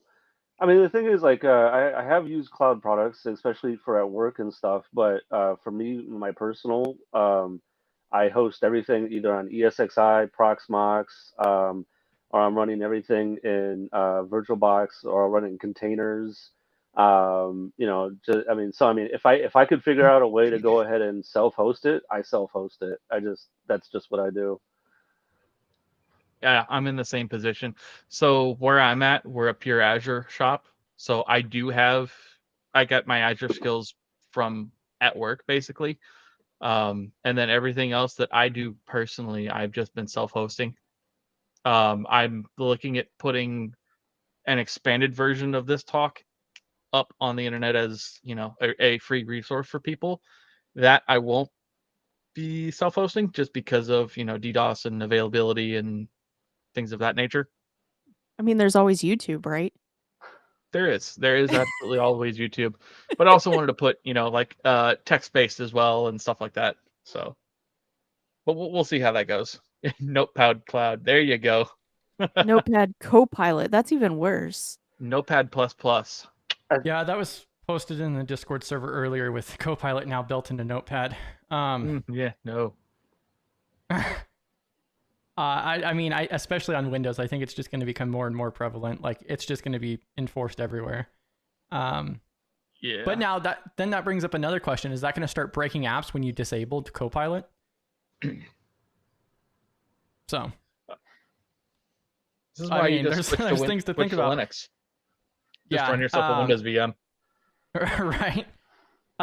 So if you guys have other questions, definitely drop that in chat, or you can also come up here on stage. I dropped that stage link a moment ago. Please fill out the survey as soon as possible, so that way I have time to review this in depth. I'm going to personally review each and every single one. Some of the other board members may look over it as well for that accountability portion of it as well. But it is 100% anonymous. So it's literally just so that way we can get an idea of how we can improve and things we could do to benefit the community. So thank you. And then now back to 8-bit. What? How does that hurt you in industry? I don't know. It hasn't hurt me at all, because the thing is, it doesn't really matter if it's cloud or on-prem. The only thing I'm doing is I'm making sure that, if I shut it down, I shut it down, and I'm not getting charged for, and not any kind of like extra charges or anything else like that. It's something I'm more comfortable with, and I have the hardware for it. So I mean, and I invested in some of that, and some of it I either got from e-waste or otherwise, and it's just something that I enjoy. I prefer to do. Yeah. So it hasn't hurt you yet. No, hasn't. Yeah. So you did mention cloud though. So which provider have you used the most of in cloud? Azure. Oh, all right. I'm gonna like make badges for the Discord server for the different cloud platforms, so we could start identifying and breaking out into sub communities. And there was some other provider too that I've tried a few times, but I can't remember or recall the name of them. Because I know the big ones is either GCP, Azure, and then AWS. But then there's a few other ones out there as well that you can spin up VMs very easily. Like I said though, for me personally, I just like doing it, on-prem. One I'm going to mention real quick is actually snowcore.io. That is a cloud provider. They rent the servers out in data centers, and then they do like a resale basically. So they're renting the infrastructure and then creating the platform as a service for you to then do the VMs and so forth. One of the benefits with them is that they do have a no log, so you can buy with different various forms of cryptocurrency, but they also make it super easy to use as well, and it's based out of the EU. Cool Discord server too. So if you just need to spin something up real quick, or you want to run Tor or something, that's a pretty good option. Heck yeah. Not a sponsor, but open for sponsorship. Disclaimer. Plug. Yeah, exactly. What were some of the different highlights that you wanted to highlight? Obviously highlight out of your presentation there. Like, what was the factor that got you to develop this? So it was two things. One, last fall, we got a couple of interns in at my company that fell under me, being the scruffy looking nerf herder and intern herder I am. And yes, but they came into the internship from a 2-year degree, basically, with very little in the way of any kind of practical skills or knowledge of how to demonstrate or sell those skills to somebody. And so I'd been talking about it with my boss of, hey, I'm gonna make at least some kind of a training program for any more interns that we get to come in later on after I'm done helping these people skill up. And then I was talking about it with my fiance Annie as we were heading out to Christmas. I was spitballing the idea of presenting a couple of different talks that I had ideas for. And then I was kind of wink, wink, nudge, nudge approached with, hey, you should come talk at OSINT. Throw your talk in the CFP. Come on. And so that came about, and I was like, okay, well, this is actually happening now. Let me go ahead and start building the slides instead of it just being, an idea. So that's been fun. Damn. This is my first talk.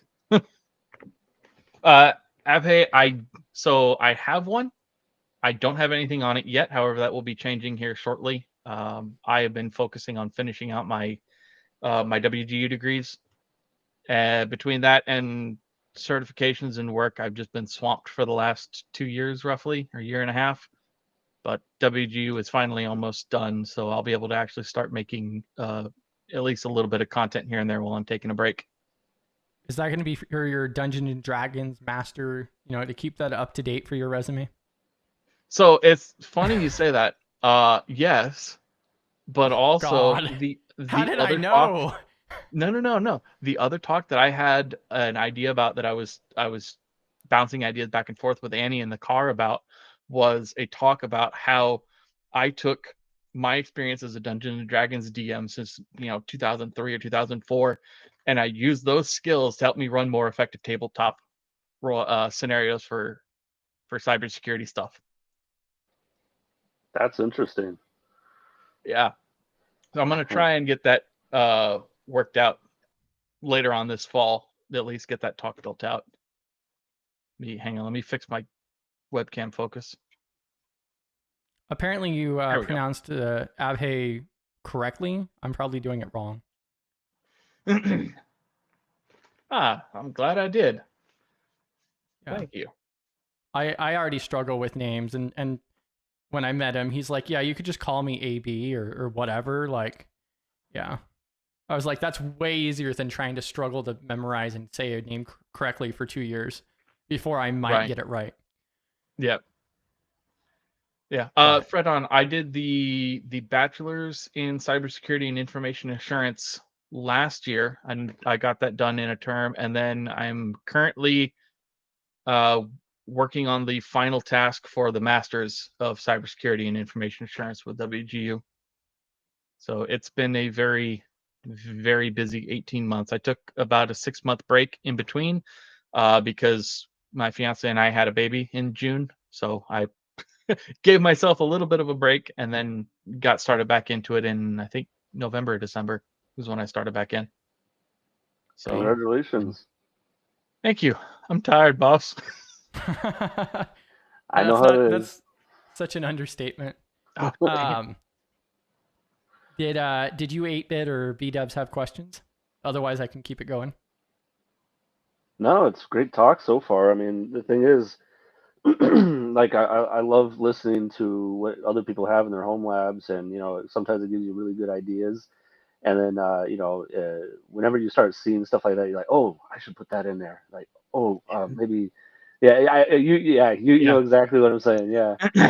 And so there's nothing more. Sorry, go ahead. No, I was gonna say one of the things that I have in there that I didn't really talk about too much. I have a very lightweight virtual machine for Windows for running Passler PRTG, and SNMP monitoring tool that's fantastic. I learned about it when I was working with it at the MSP I used to work at. My Um, last and my last job, we used PRTG, so yeah, I'm okay, very familiar with it. Yeah. yeah, highly recommend. You can get it going for free. They only start charging you once you get over a certain number of endpoints and different sensors that you use, but it's a really good way to start getting a resource utilization overview of your whole infrastructure. On top of, like, if you're using Proxmox, you're already seeing at least some of it. Same for, if you're using Hyper-V. I think they allow up to I could be wrong here. I think it's like 100 sensors or something like that. I think so, yeah. Yeah. Well, and also it's lightweight. Very. I was going to say another benefit of a home lab is then ideally you have a more secure and private network as well than the average person too.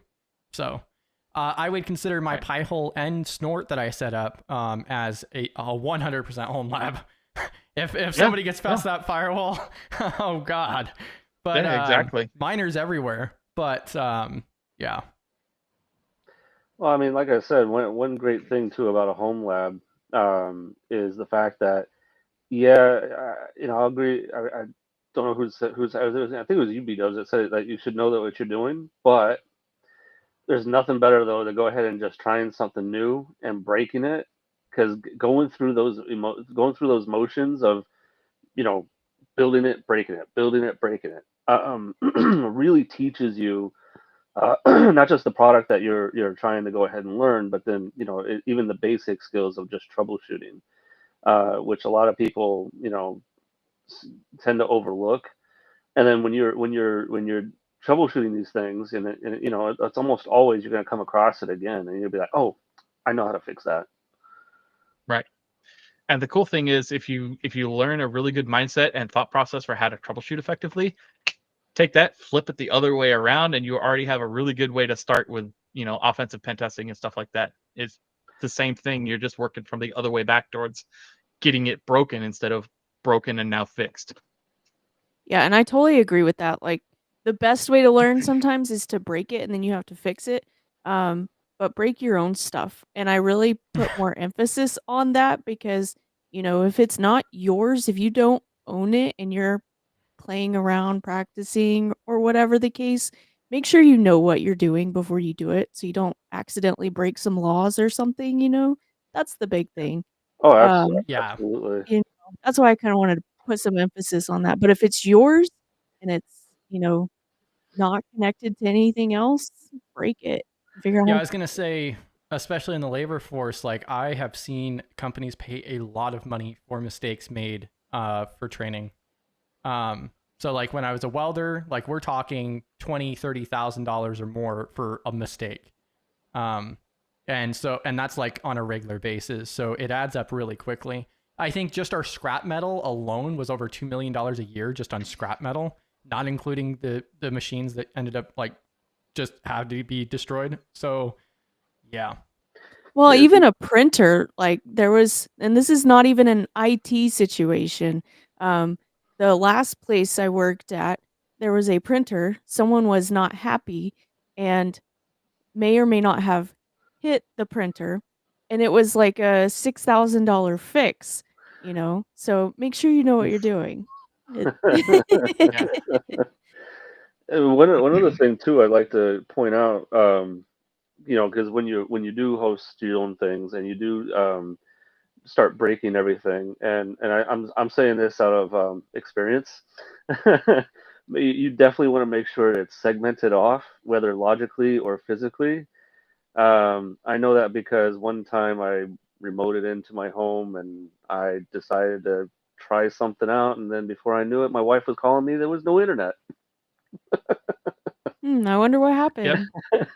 Yeah, I'd be like, Here, let me call you back after I call the ISP real quick. Yeah.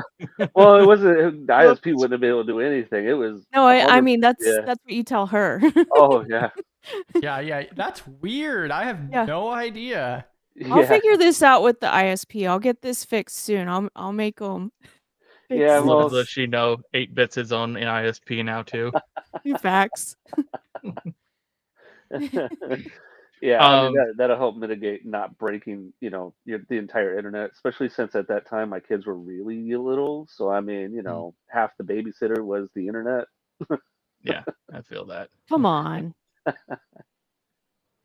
Fred, on the studying load for me, I brought in some stuff that, the courses that satisfied, right? But I only needed, I think, 7 courses, including the capstone, for my master's. Because at that point, like, I already had CISSP, so I just needed CISM and SSCP. No, the CSM is something else. I forget. So I ended up with, I think, 6 courses plus the capstone. So it was fairly easy to get done in 6 months. So, but if you need to bring in more courses to do, then it might take a little bit longer. But if you really need to slow down, I've been doing this for a while for a job though, so it was a lot easier for me to power through some of Nobody the understands courses. how much of an understatement that is. I've been doing this for Yeah. a while. Yeah. For reference, I was sysadmin for 7 years before I switched over into InfoSec. And then I was also management previous for that. So I've got a And decent amount of, yeah, I was going to say, and if you're going to be on site at Deadwood, then you can also join us. Just reach out to me because we're coordinating a intervention for certification addiction for Evan over here. Yeah. So on site in Deadwood, we already know he's going to be attending. He won't back out. I know that much. So we just have to, bag and tag, conduct the exercise. I'll bring a flag too. Yeah. okay, yeah. certs. I gotta catch them all. I'll make a custom flag. God. There's no more certs. In my defense, most of the certs I have gotten was because the vouchers were covered by my WG program, so that's been very helpful to my wallet. And that's fair. One of the questions I was going to ask is, what led you to pursue the master's? Are you like trying to push to that PhD, or like, what's the purpose behind it? The one you're paying for, yeah. Oh God. Yeah. Don't forget, donate to StudyGRC. We got a $80,000 PhD to pay for. He just wants people to have to call him doctor. Yeah, that is actually probably true. While he's playing Dungeons and Dragons. Yeah, Right. that's literally the only reason. No professional reason. Just gotta call him doctor. So for me, it was a combination of a couple different reasons. I'm very heavily neurodivergent, both ADHD and autistic.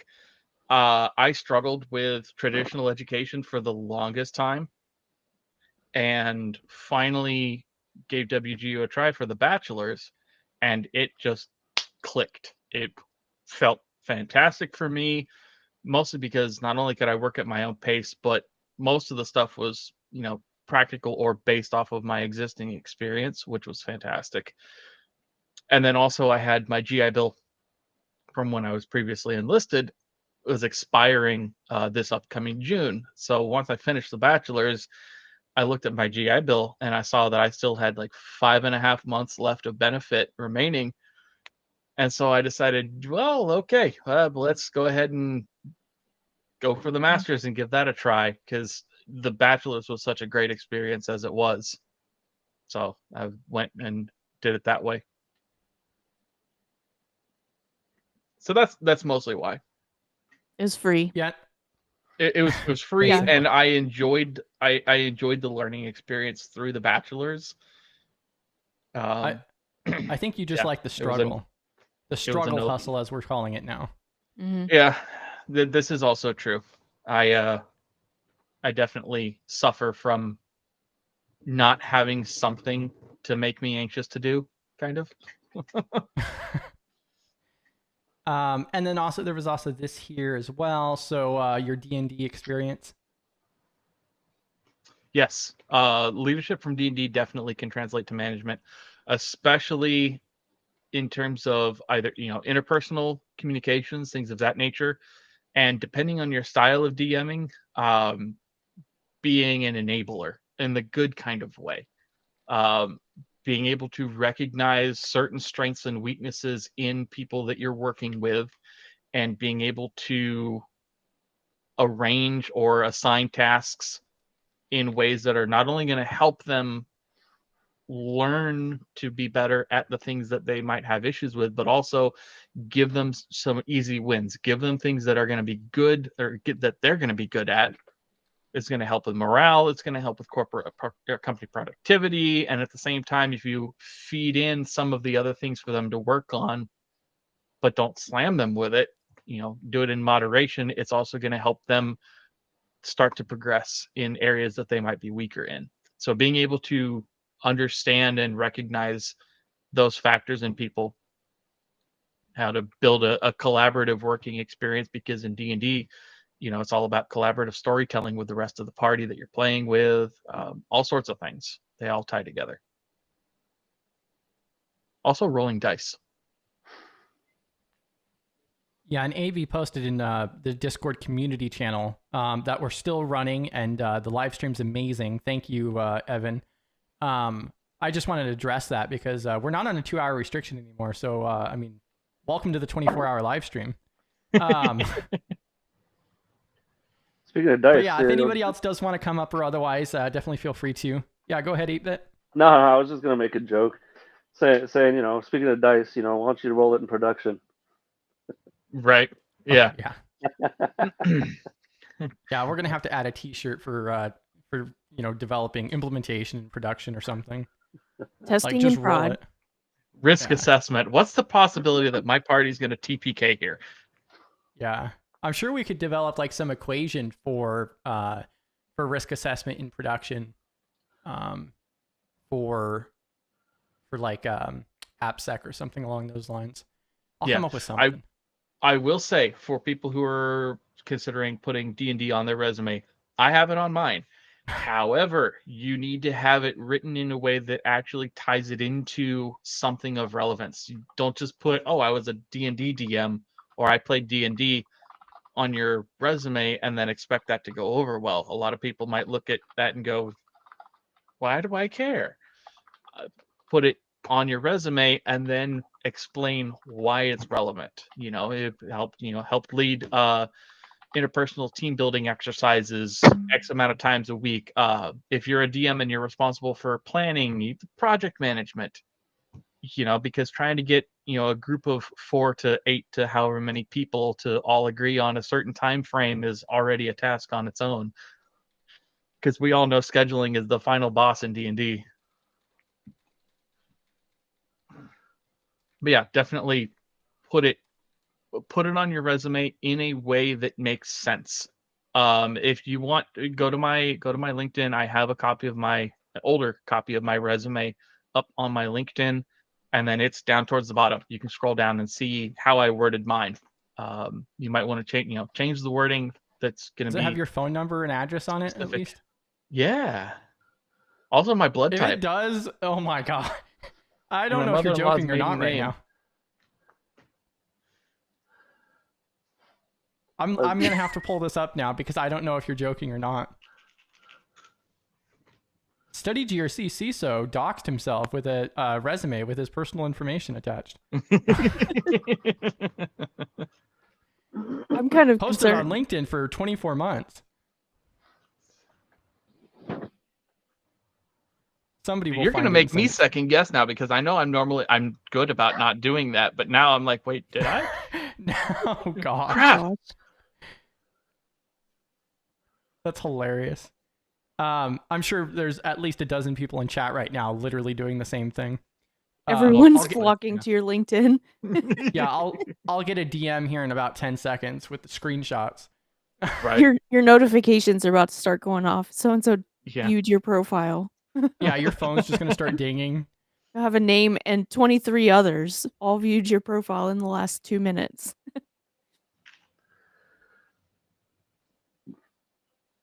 But yeah, don't miss out on that giveaway too. So RMF book and a StudyGRC t-shirt. I'm practically contractually obligated to state such. Thank you, board. Oh, and that's also another important note. Evan and B-Dubs are also on the board, so we have voting control right now. Yeah. We have voting powers right here. We do. Facts. the State of Study GRC is coming up on the 12th, which is a Saturday. I believe it's 11 a.m. Central. And that's also why it's so important to fill out that survey. So that way I have time to review that and get that all prepped for that. And it'll help us develop more of a game plan. I wish I thought about it earlier on. I believe BenTech asked questions, and then I was like, man, that's a good idea. We should do a community survey. Yeah. I will. I don't think I actually have my actual resume up on my LinkedIn anymore. Give me a little bit to actually microwave some food and eat, and then I will post a redacted copy of my resume on the Discord for people Perfect. to Sounds like a look plan. at. And it still is in need of revamping. It's been a while. Oh, no But at worries. least for I Oh, got no absolutely roasted with it. No resume I is know. never Yeah, going to you be did. perfect. No. I'll let you never. know my feedback. Oh, she'll let you know. Oh yeah. 8-bit knows. He knows good and well. Once Oh, I yeah. officially finish the masters, I'm gonna go through and do a full revamp, and then I was gonna have some friends take a look, present company included, and like get Joe to take a look at it for me. Bam. But yeah, thank you for your time today, Evan. You have a great night. GRC Mafia. My pleasure. Thanks for having me. I had a blast. Thank y'all. Bam. And now we're losing voting rights. Yeah, I'm gonna go make Poor some Rania food and Rachel are like watching in the crowd, like, oh snap. Thanks everybody. I'm gonna go make some food, and then I'll be in the Discord later on. If you want to throw questions, just go ahead and tag me, Brock the Bare Bones. I'll be happy to answer whatever DM's questions y'all always have. open. DMs are always open. Honestly, yes. I can't guarantee that I'm gonna be able to reply in any meaningful amount of time, but feel free to DM away. And add me on LinkedIn. Y'all have a great night. I'll see y'all later. You as well. Thank you. Thank you. So that was a yay on the PhD, right? Oh, geez. And also, Cyber Gangsters mentioned, he says, anyone, I hear my name, but still hesitant, not sure if I can add more value than what's up there. Everybody can add value, and it's a completely different experience. It's awesome to have everybody in chat, but it makes it a lot easier. I prefer communicating via voice than in chat. Not only do I just hate typing so much, but then also it makes it a lot more personal as well. Everybody's welcome to come up here and socialize. Yeah, literally some of you guys, everyone. Or literally anyone, even if this is your first time with us. Like, come on. Yeah, come introduce Welcome yourself. to the party, pal. Yeah, don't be shy. If you guys have been around for a while, before we were live streaming on YouTube, we actually were meeting up on Discord VC using Google Meet. We tested out Zoom as well, and we would just all pile into a room and just socialize for 2 to 6 hours. I believe we even used Teams one week, and that was a trash fire. That was so bad. There's a reason why I don't have Teams. I think that was 1 week. That's it. Yeah, and I think Jeffrey might be dropping too. If you are dropping, thanks for hanging out, Jeffrey. GRC Mafia. I'm still going to stick around for a few more minutes. We are coming up to that 2-hour mark. If you guys have any other questions, drop them outside of the streams. There's also the Discord server as well. I dropped that server link, or that survey link, which I'll drop in the Discord directly after the stream. And we have that giveaway. Any final remarks, B-dubs? Final remarks. I don't know. It was a great talk. Lots of good information in there for someone looking to break into the industry. My biggest advice is always go make a friend. So, we have someone joining the party. I was like, okay, fine. Party, pal. You had me basically begging at that point. No, I'm sorry. I wasn't trying to make you beg. I was just kind of like, you're fine. They're doing really well out there, and it's a lot of great information and stuff, and meeting new people. So I was like, that's awesome. Exactly. So I was just having. I had a buddy call me, and he was talking, and I was like, he's like, "You busy?" I was like, "Nah, I'm just doing some work over here, and then I'm listening to I'm offended. a podcast and other stuff." Oh, just a podcast. Or YouTube. No, I said a YouTube. I said I'm listening to a live. I'm listening to a live stream of a YouTube, and he was like, "All right," and then he was like, "Hey, what do you think about this cover on a comic?" And I was like, "Let's try to give you a hint, man." Yeah, and I wasn't trying to interrupt your dinner as well, Cybercycle. I was just giving you a hard time there. Oh, that's fine, man. It's fine. I don't want to interrupt you guys. Oh, no worries.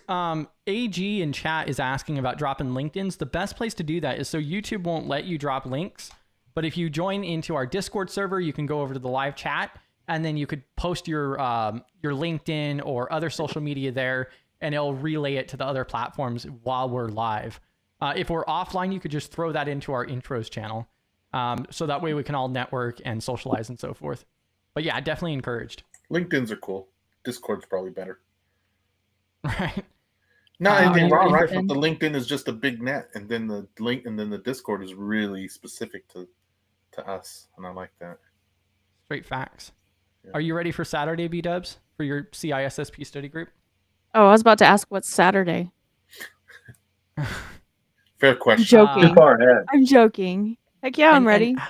Let's go. How much was it for the membership to attend? I believe I have it set at $0. $0, you say? $0. But wait, We're just there's saying more. 0 to 10, but then we tip you afterwards. It's $0. There's a little Zero. tip thing that you'll put on the screen for us, right? No, Yeah. $0. No 35. tips. $0. So And 0 at the then- beginning, 0 at the end. It's $0 to watch it on YouTube. And then, but wait, there's more. You Oh. all jump into Discord, into a voice channel, and if you have the CISSP role inside the StudyGRC Discord, then you get these secret CISSP channels, and we jump into that VC, and that is also free. So, $0. That's awesome. That's I don't really ask for anything in return. But that's not even it, because also B-dubs drops a cybersecurity GRC related article every single Monday, and then also is posting daily quiz questions along with this presentation slides, along with other useful information in those videos. So that way, not only do you watch the videos on Mondays and on Tuesdays and Saturdays, but then also you have all of this other follow-up material, and it's like CISSP on a shoestring. Yeah. And then my daily quiz questions align with whatever was talked about in the previous session. So Thanks for hopping in, AB. You have a good night. GRC Mafia. What about you, Cybercycle? How's your evening going? It's going really good. Really good. You had wings with a bunch of sauce? Yeah, we typically do like an air fryer, and just, I prep them all and stuff like that. And then, you just kind of fry them, and you can toss them in different kind of sauces in different bowls, or do rubs and whatever. It's kind of nice. And did that, and some caramel brownies. How about that? nice. Yeah, it's kind of funny because I was actually fighting the whole air fryer thing for years. It was like a year ago when we finally got an air fryer. For years, my brother was like, "Oh, it's so easy." I'm like, "Yeah, I'm gonna put a device like that on my countertops." Yeah, that's smart. You always think about oil and stuff, but it's completely different. It's so good.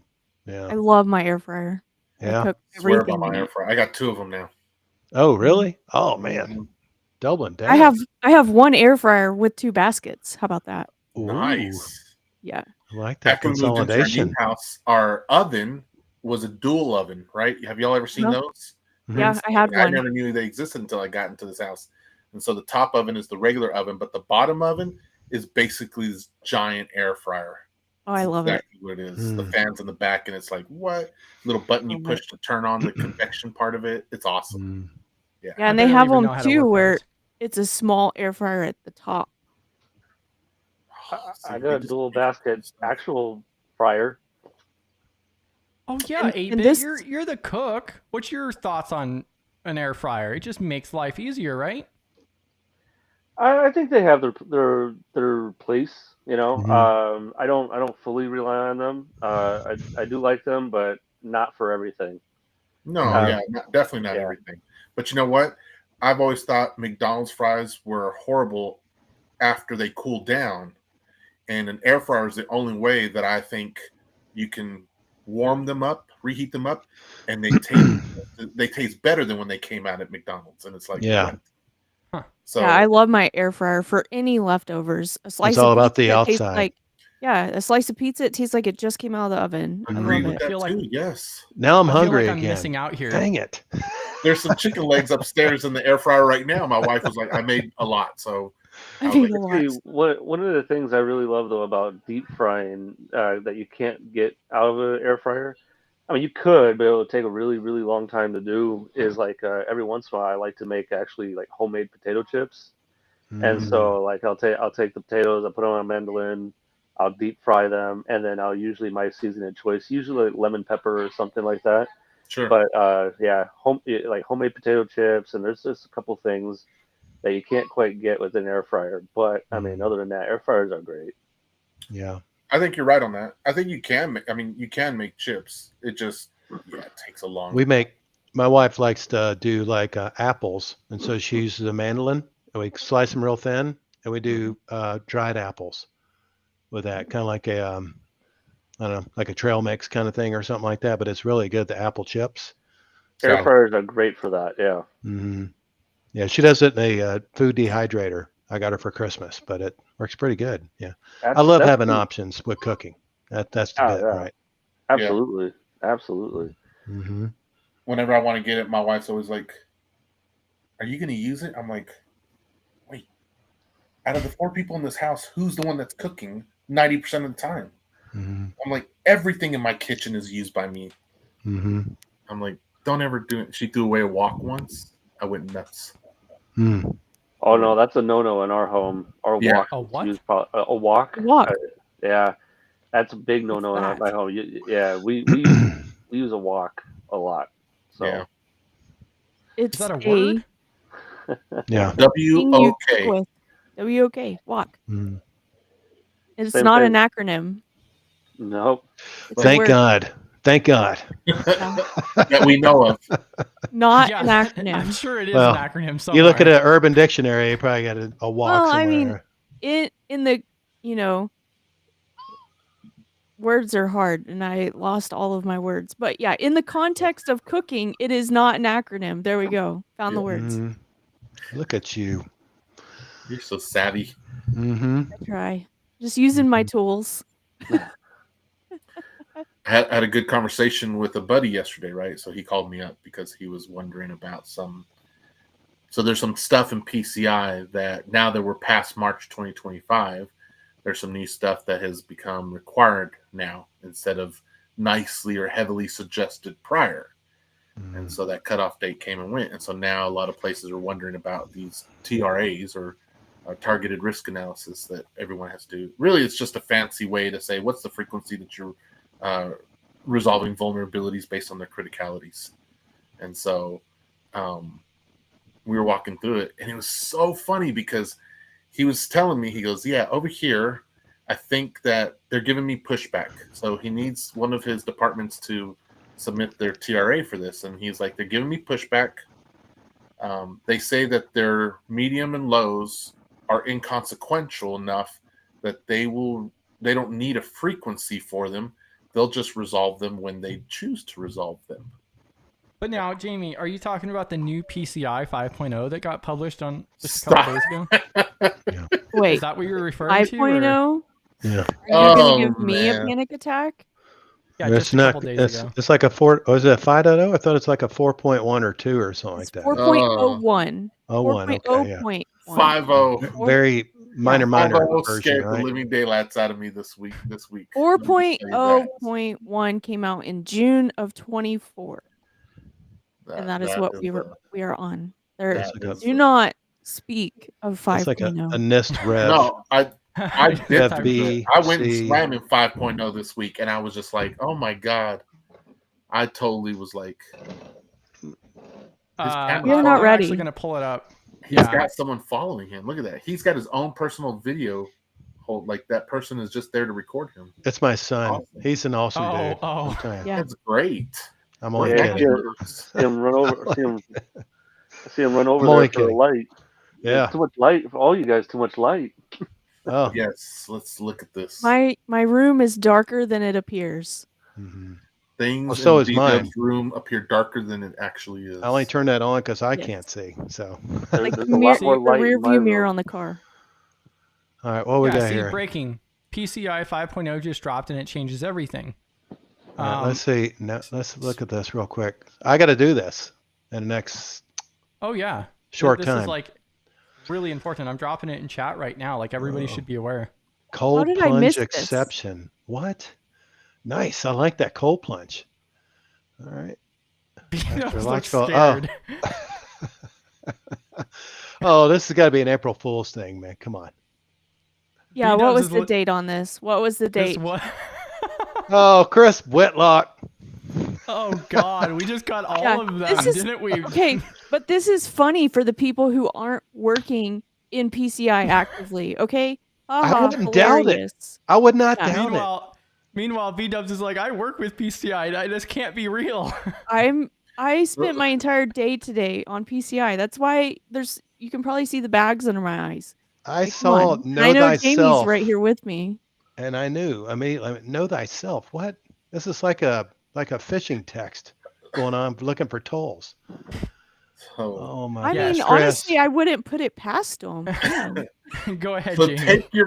take your collective feeling right now, and this was me at like 3 a.m. or something. Yeah, is this legitimate? It reads very different. So Simon and Peggy, great people. Simon is actually on the board. Check the date. On the council, the PCI council. Peggy is a frequent speaker at the council's meetings every year, and both of them are very good friends. Peggy is actually a really good friend. I'm over here, and it doesn't tell you, it just tells you days, but this is like 3 a.m, guys. I'm reading this, and I had a project I was working on, and so I was sitting here, and I was like, what? Oh, my God. I was like, 5. I was like, what in the world? So I didn't even register the date. I'm just like. Kind of like the fear that just went across B-Dubs' face. Yeah. And so in real time, on live stream. I start reading it, and I'm like. I'm sweating. What is going on? I was like, where did they write this? Why? What the heck is this? Yeah. But now put it in my perspective, because then a few hours later, it comes up in my feed because Jamie commented asking if it was legitimate. There was no comments on it yet. And then I read his, I'm like, legitimate? So he thinks this is legit. Okay, I'm going to read this. So I go through reading it, and then when I'm like halfway through, I'm like, there's no way. That's so awesome. There is no way. Not even halfway through it. Astrological segmentation. Line 1. I'm like, Grok doesn't know what astrological segmentation is. Come on. Oh. I'm like, I didn't see that in the CISO now. Segmentation, and I was like. So then because he fell for it, I started to fall for it until I dug into it. Yeah. It was bad. I felt horrible. I was the next morning. I didn't even figure it out till the next morning. I woke up and read the comments, and I was like, oh my God. And I looked back at it. It's so weird because I look back and read it, and then I'm like, this is obviously, I was like, I was up for too long the night before. And I was like, oh. Got you in some social engineering on that one. But with rest, it totally makes sense. For me, it should not have even whatever, but I was struggling that night. I had to throw that one out there. That's funny. That's a good one, Chris. Oh, you a beer from that one, man. That's pretty good. So the thing is, I didn't read it, but y'all brought up this PCI 5.0, and then you have this LinkedIn post. I'm like, wait a minute, what did I miss? Mm-hmm. I've been too focused on 4.0.1, and I just 5.0. And all that work you have into it, you're like, oh hell no, please don't. Like, we're not ready. It's usually I don't how know it jumps, myself though. yet. Usually how it jumps, anything 4.0. whatever 5.0 right after. I can't meet requirement 0 because I don't know thyself. Yes, parody. Parody is a game, as an actual name. Yes, it was an April Fool's. But it could have been. Go ahead. Oh no, go ahead. I was about to say it could have been the final, come together of standards. Maybe everybody had epiphany and we got all kind of security standards, and we're just going to talk normal speak. PCI 5.0 is we all just implement NIST. Got it. I would have believed that. Like that's what I'm going to do next year. And I'll say it right now because y'all will forget, except for Jamie, maybe because of his fear. Yeah. But like, I could see somebody being like, oh, it's an all-in-one framework. We mapped everything 100%. We took the 53 and these other 15 frameworks and it's all in one. It's an 800 something. Put it that way. It's going to be there. Yeah. Yeah. They'll be like, oh yeah. It'll be part of privacy. 809,000. No, it's 800-401. April 1st. 404. 401. Oh, okay. April 1st. All right. Okay. Oh. Or 0104 if you're a European, right? I don't know. Yeah. So again, though, this part is not Funny. April Fool's. This was legitimate. So the conversation, Great. and I thought it was valid because, he was like, his organization, the people in this department are not going to commit to this TRA frequency because they believe that they don't need it because they're remediating their low and medium, vulnerabilities in a timely manner, but they just didn't want to commit to it. Now they're okay with committing to the high and critical, right? Which I'm like, okay, well, that's good. And so he's like, I need to find a way to communicate with them on how to adopt a frequency and to make it so. So I was like, okay, well, let's look at the DSS together, data security standards. And I was like, let's see if we can find something to help you out. So we're going through, we're reading it. And I'm like, okay, well, his specific one was on 11.3.1.1. Okay. And so we're reading that. And I'm like, I think in here, there's a piece where it's like the way it reads, it says a frequency is required. It doesn't say it like that, but I was like, it mentions that the high and the critical need them. And I'm like, even though it doesn't say anything about the lower medium, I'm like, in my mind, just because it doesn't say it in the DSS means you don't allow it. I think it still means you still need a requirement. So then we go down, we look at 12.3.1, I think it is, and we're reading the requirement from there. And I'm like, okay, under here it says frequency and processes. So it's like that they're going to use that to fight against us, saying that we are compliant because we have a process and we don't need the frequency. And I told him, I was like, well, when they say that, you just need to tell them, you know what, stay in your lane. I don't come into your house and tell you how to live. And then let's just leave it that way and move on. So he didn't, he was like, I don't know that that'll work. And I was like, yeah, I know. So we'll see. But then I met with, I got to meet with Peggy today and actually brought that up with her. And we looked at more. And I called him and left him a voicemail. Did you ask about 5.0? No, I did not do that. I was already embarrassed enough as it was, man. I'm never going to live. You're not going to live that down. Yeah. I'm going to remember that. I'll remember it too. You guys can make fun of me forever because that was terrible. I was like, oh my God. So, makes you human, man. Now. Yeah, you just check your phone in the middle of the night and you're like, what? That's exactly what it was. That's exactly what it was. I had just finished up building out this long project, and then I'm like laying down and I'm like, oh that's the on-call fog is what that is. Yeah. Oh. Great facts. But yeah, we'll probably start bringing this to an end because we are at 2 hours and 15 minutes now. 8-Bit, did you want any final remarks? No. I do like to see you in your natural habitat finally. Yeah, now that the sun's down and yeah.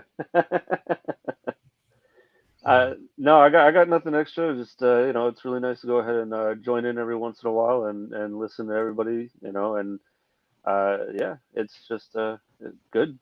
We're gonna have to start forcing you guys up here earlier. It's just good. It's excellent. That's it. It's just good. That's all we get.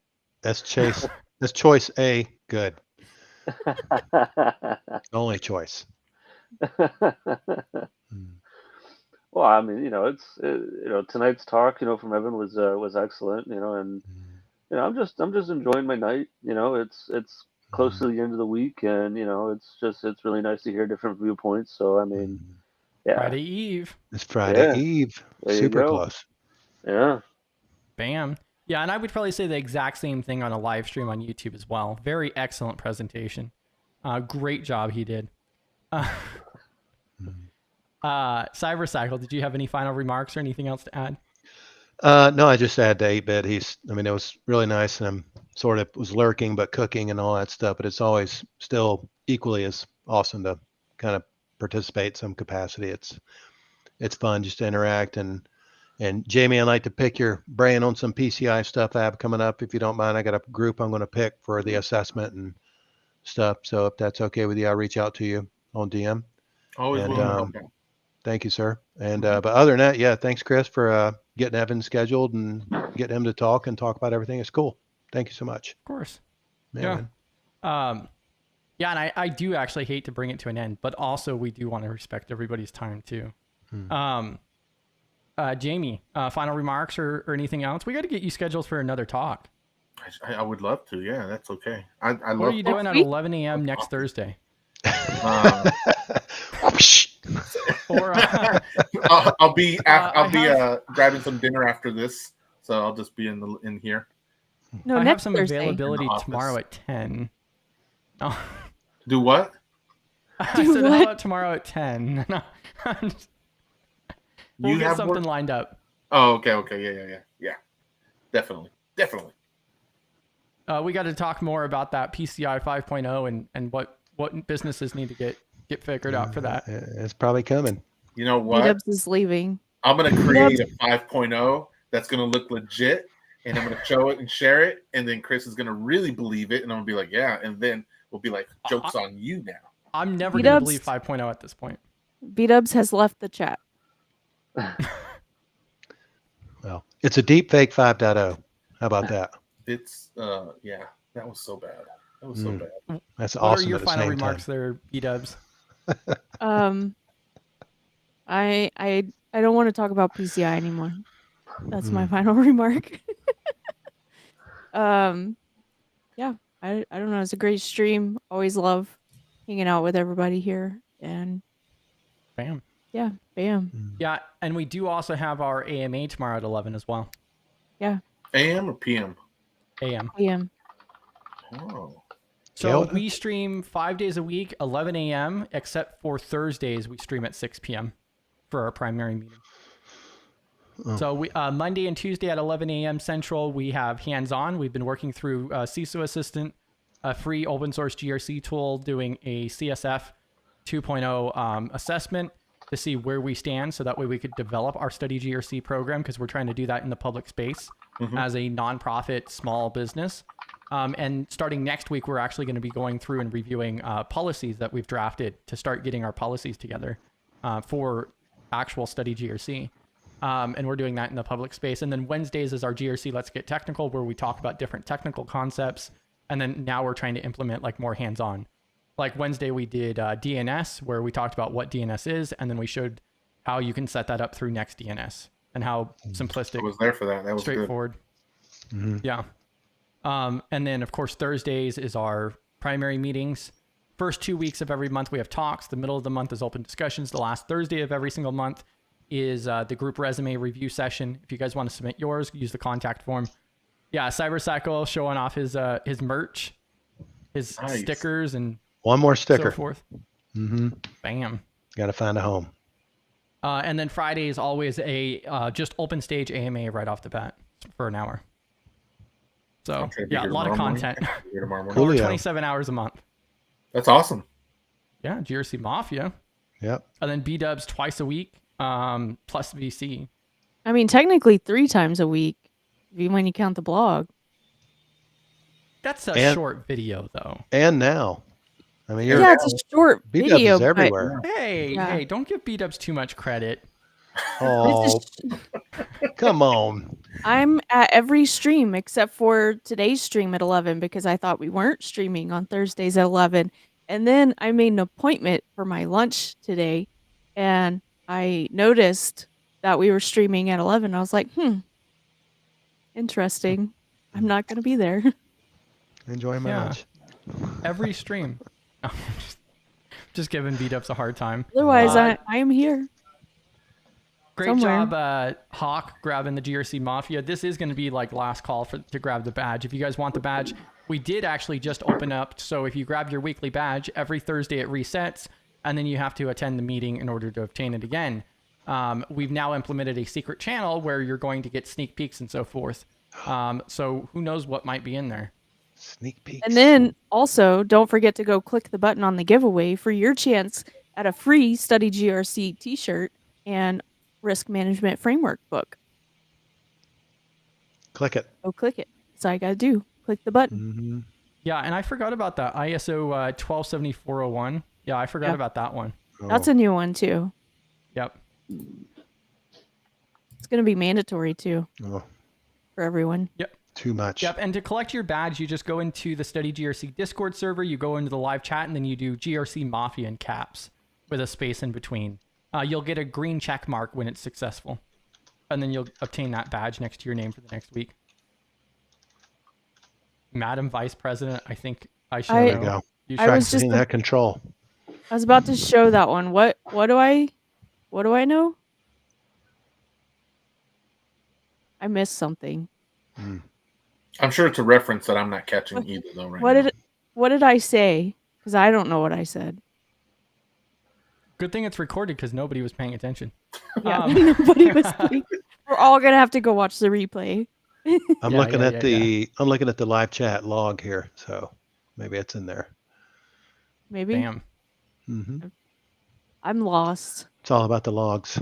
But I've been PCI all day, so my brain's fried.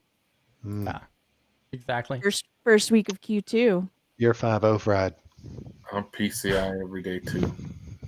And I'm dropping the survey one more time as we bring this to an end. Thank you to everybody who hopped in and joined us. Absolutely amazing presentation. I'm going to go do the post-production, get the chapters added and so forth. Catch you guys in Discord. See you guys tomorrow. Hope you guys have a great last portion of your week. And then we also have all kinds of stuff scheduled out. So 5 days a week now. Check out the calendar on the website, studygrc.org. And again, if you can spend a few minutes filling out the survey, that's really going to help us to just benefit the community overall. Brexy, PCI 5.0. Hopefully that's a replay and they're just... It's the 5-0, man. Oh, yeah, the streaming time. Well, I was not informed because I guess I didn't look at the calendar. Oh. So it's my own fault that we were streaming because we don't normally stream on Ouch. Thursdays. So I assumed, but that's the lesson I learned is we just can't assume here, Tomorrow, though. You have You to. You could get a sticky note and just put it on. I just realized I have this one that reminded me that we crashed. See, we've got to never trust and always verify, right? So we're all in the cloud. Yeah. Is that sticky note next to your password too? I was going to say the same thing. That's awesome. It's in his Bitwarden, It's the master password for his key pass. Yeah, there you go. The top of the sticky note says Bitwarden, so it lets you access the back scratcher, the comic books, and everything. The air fryer. The air fryer, yeah. Air fryer. Yeah. The crumble cookies stash. Ooh, crumble. Oh. Well, yeah, Nice. crumble, not cookies. I'm still waiting on my cookies. Oh, that's right. I didn't get my cookies. That's going to be after the resume review because the entire board has to submit their resumes for the job readiness. No. That was the agreement. That was the agreement. Oh. That's what he says. Yeah, I'll throw mine that's back what up again. I'll take We mine had back. a community Oh, poll will on it. you? Are you sure Yeah. you're going to do that, 8-bit? Yeah, absolutely. Okay. I'll give you my best advice. Unfiltered. Unfiltered. Nothing but genuine on this channel, folks. Nothing but genuine. Hey, I'm honest, That is true. We are the at least eye and B-Dubs integrity. is going to tell you straight. That's the best way to go ahead and get it. That's it. Cold hard truth. All right. Well, thank you guys for hopping up on the stage. Thank you to everybody hopping in chat. We had some awesome questions as well and conversation throughout. You guys have a great rest of your night. Catch you guys tomorrow. See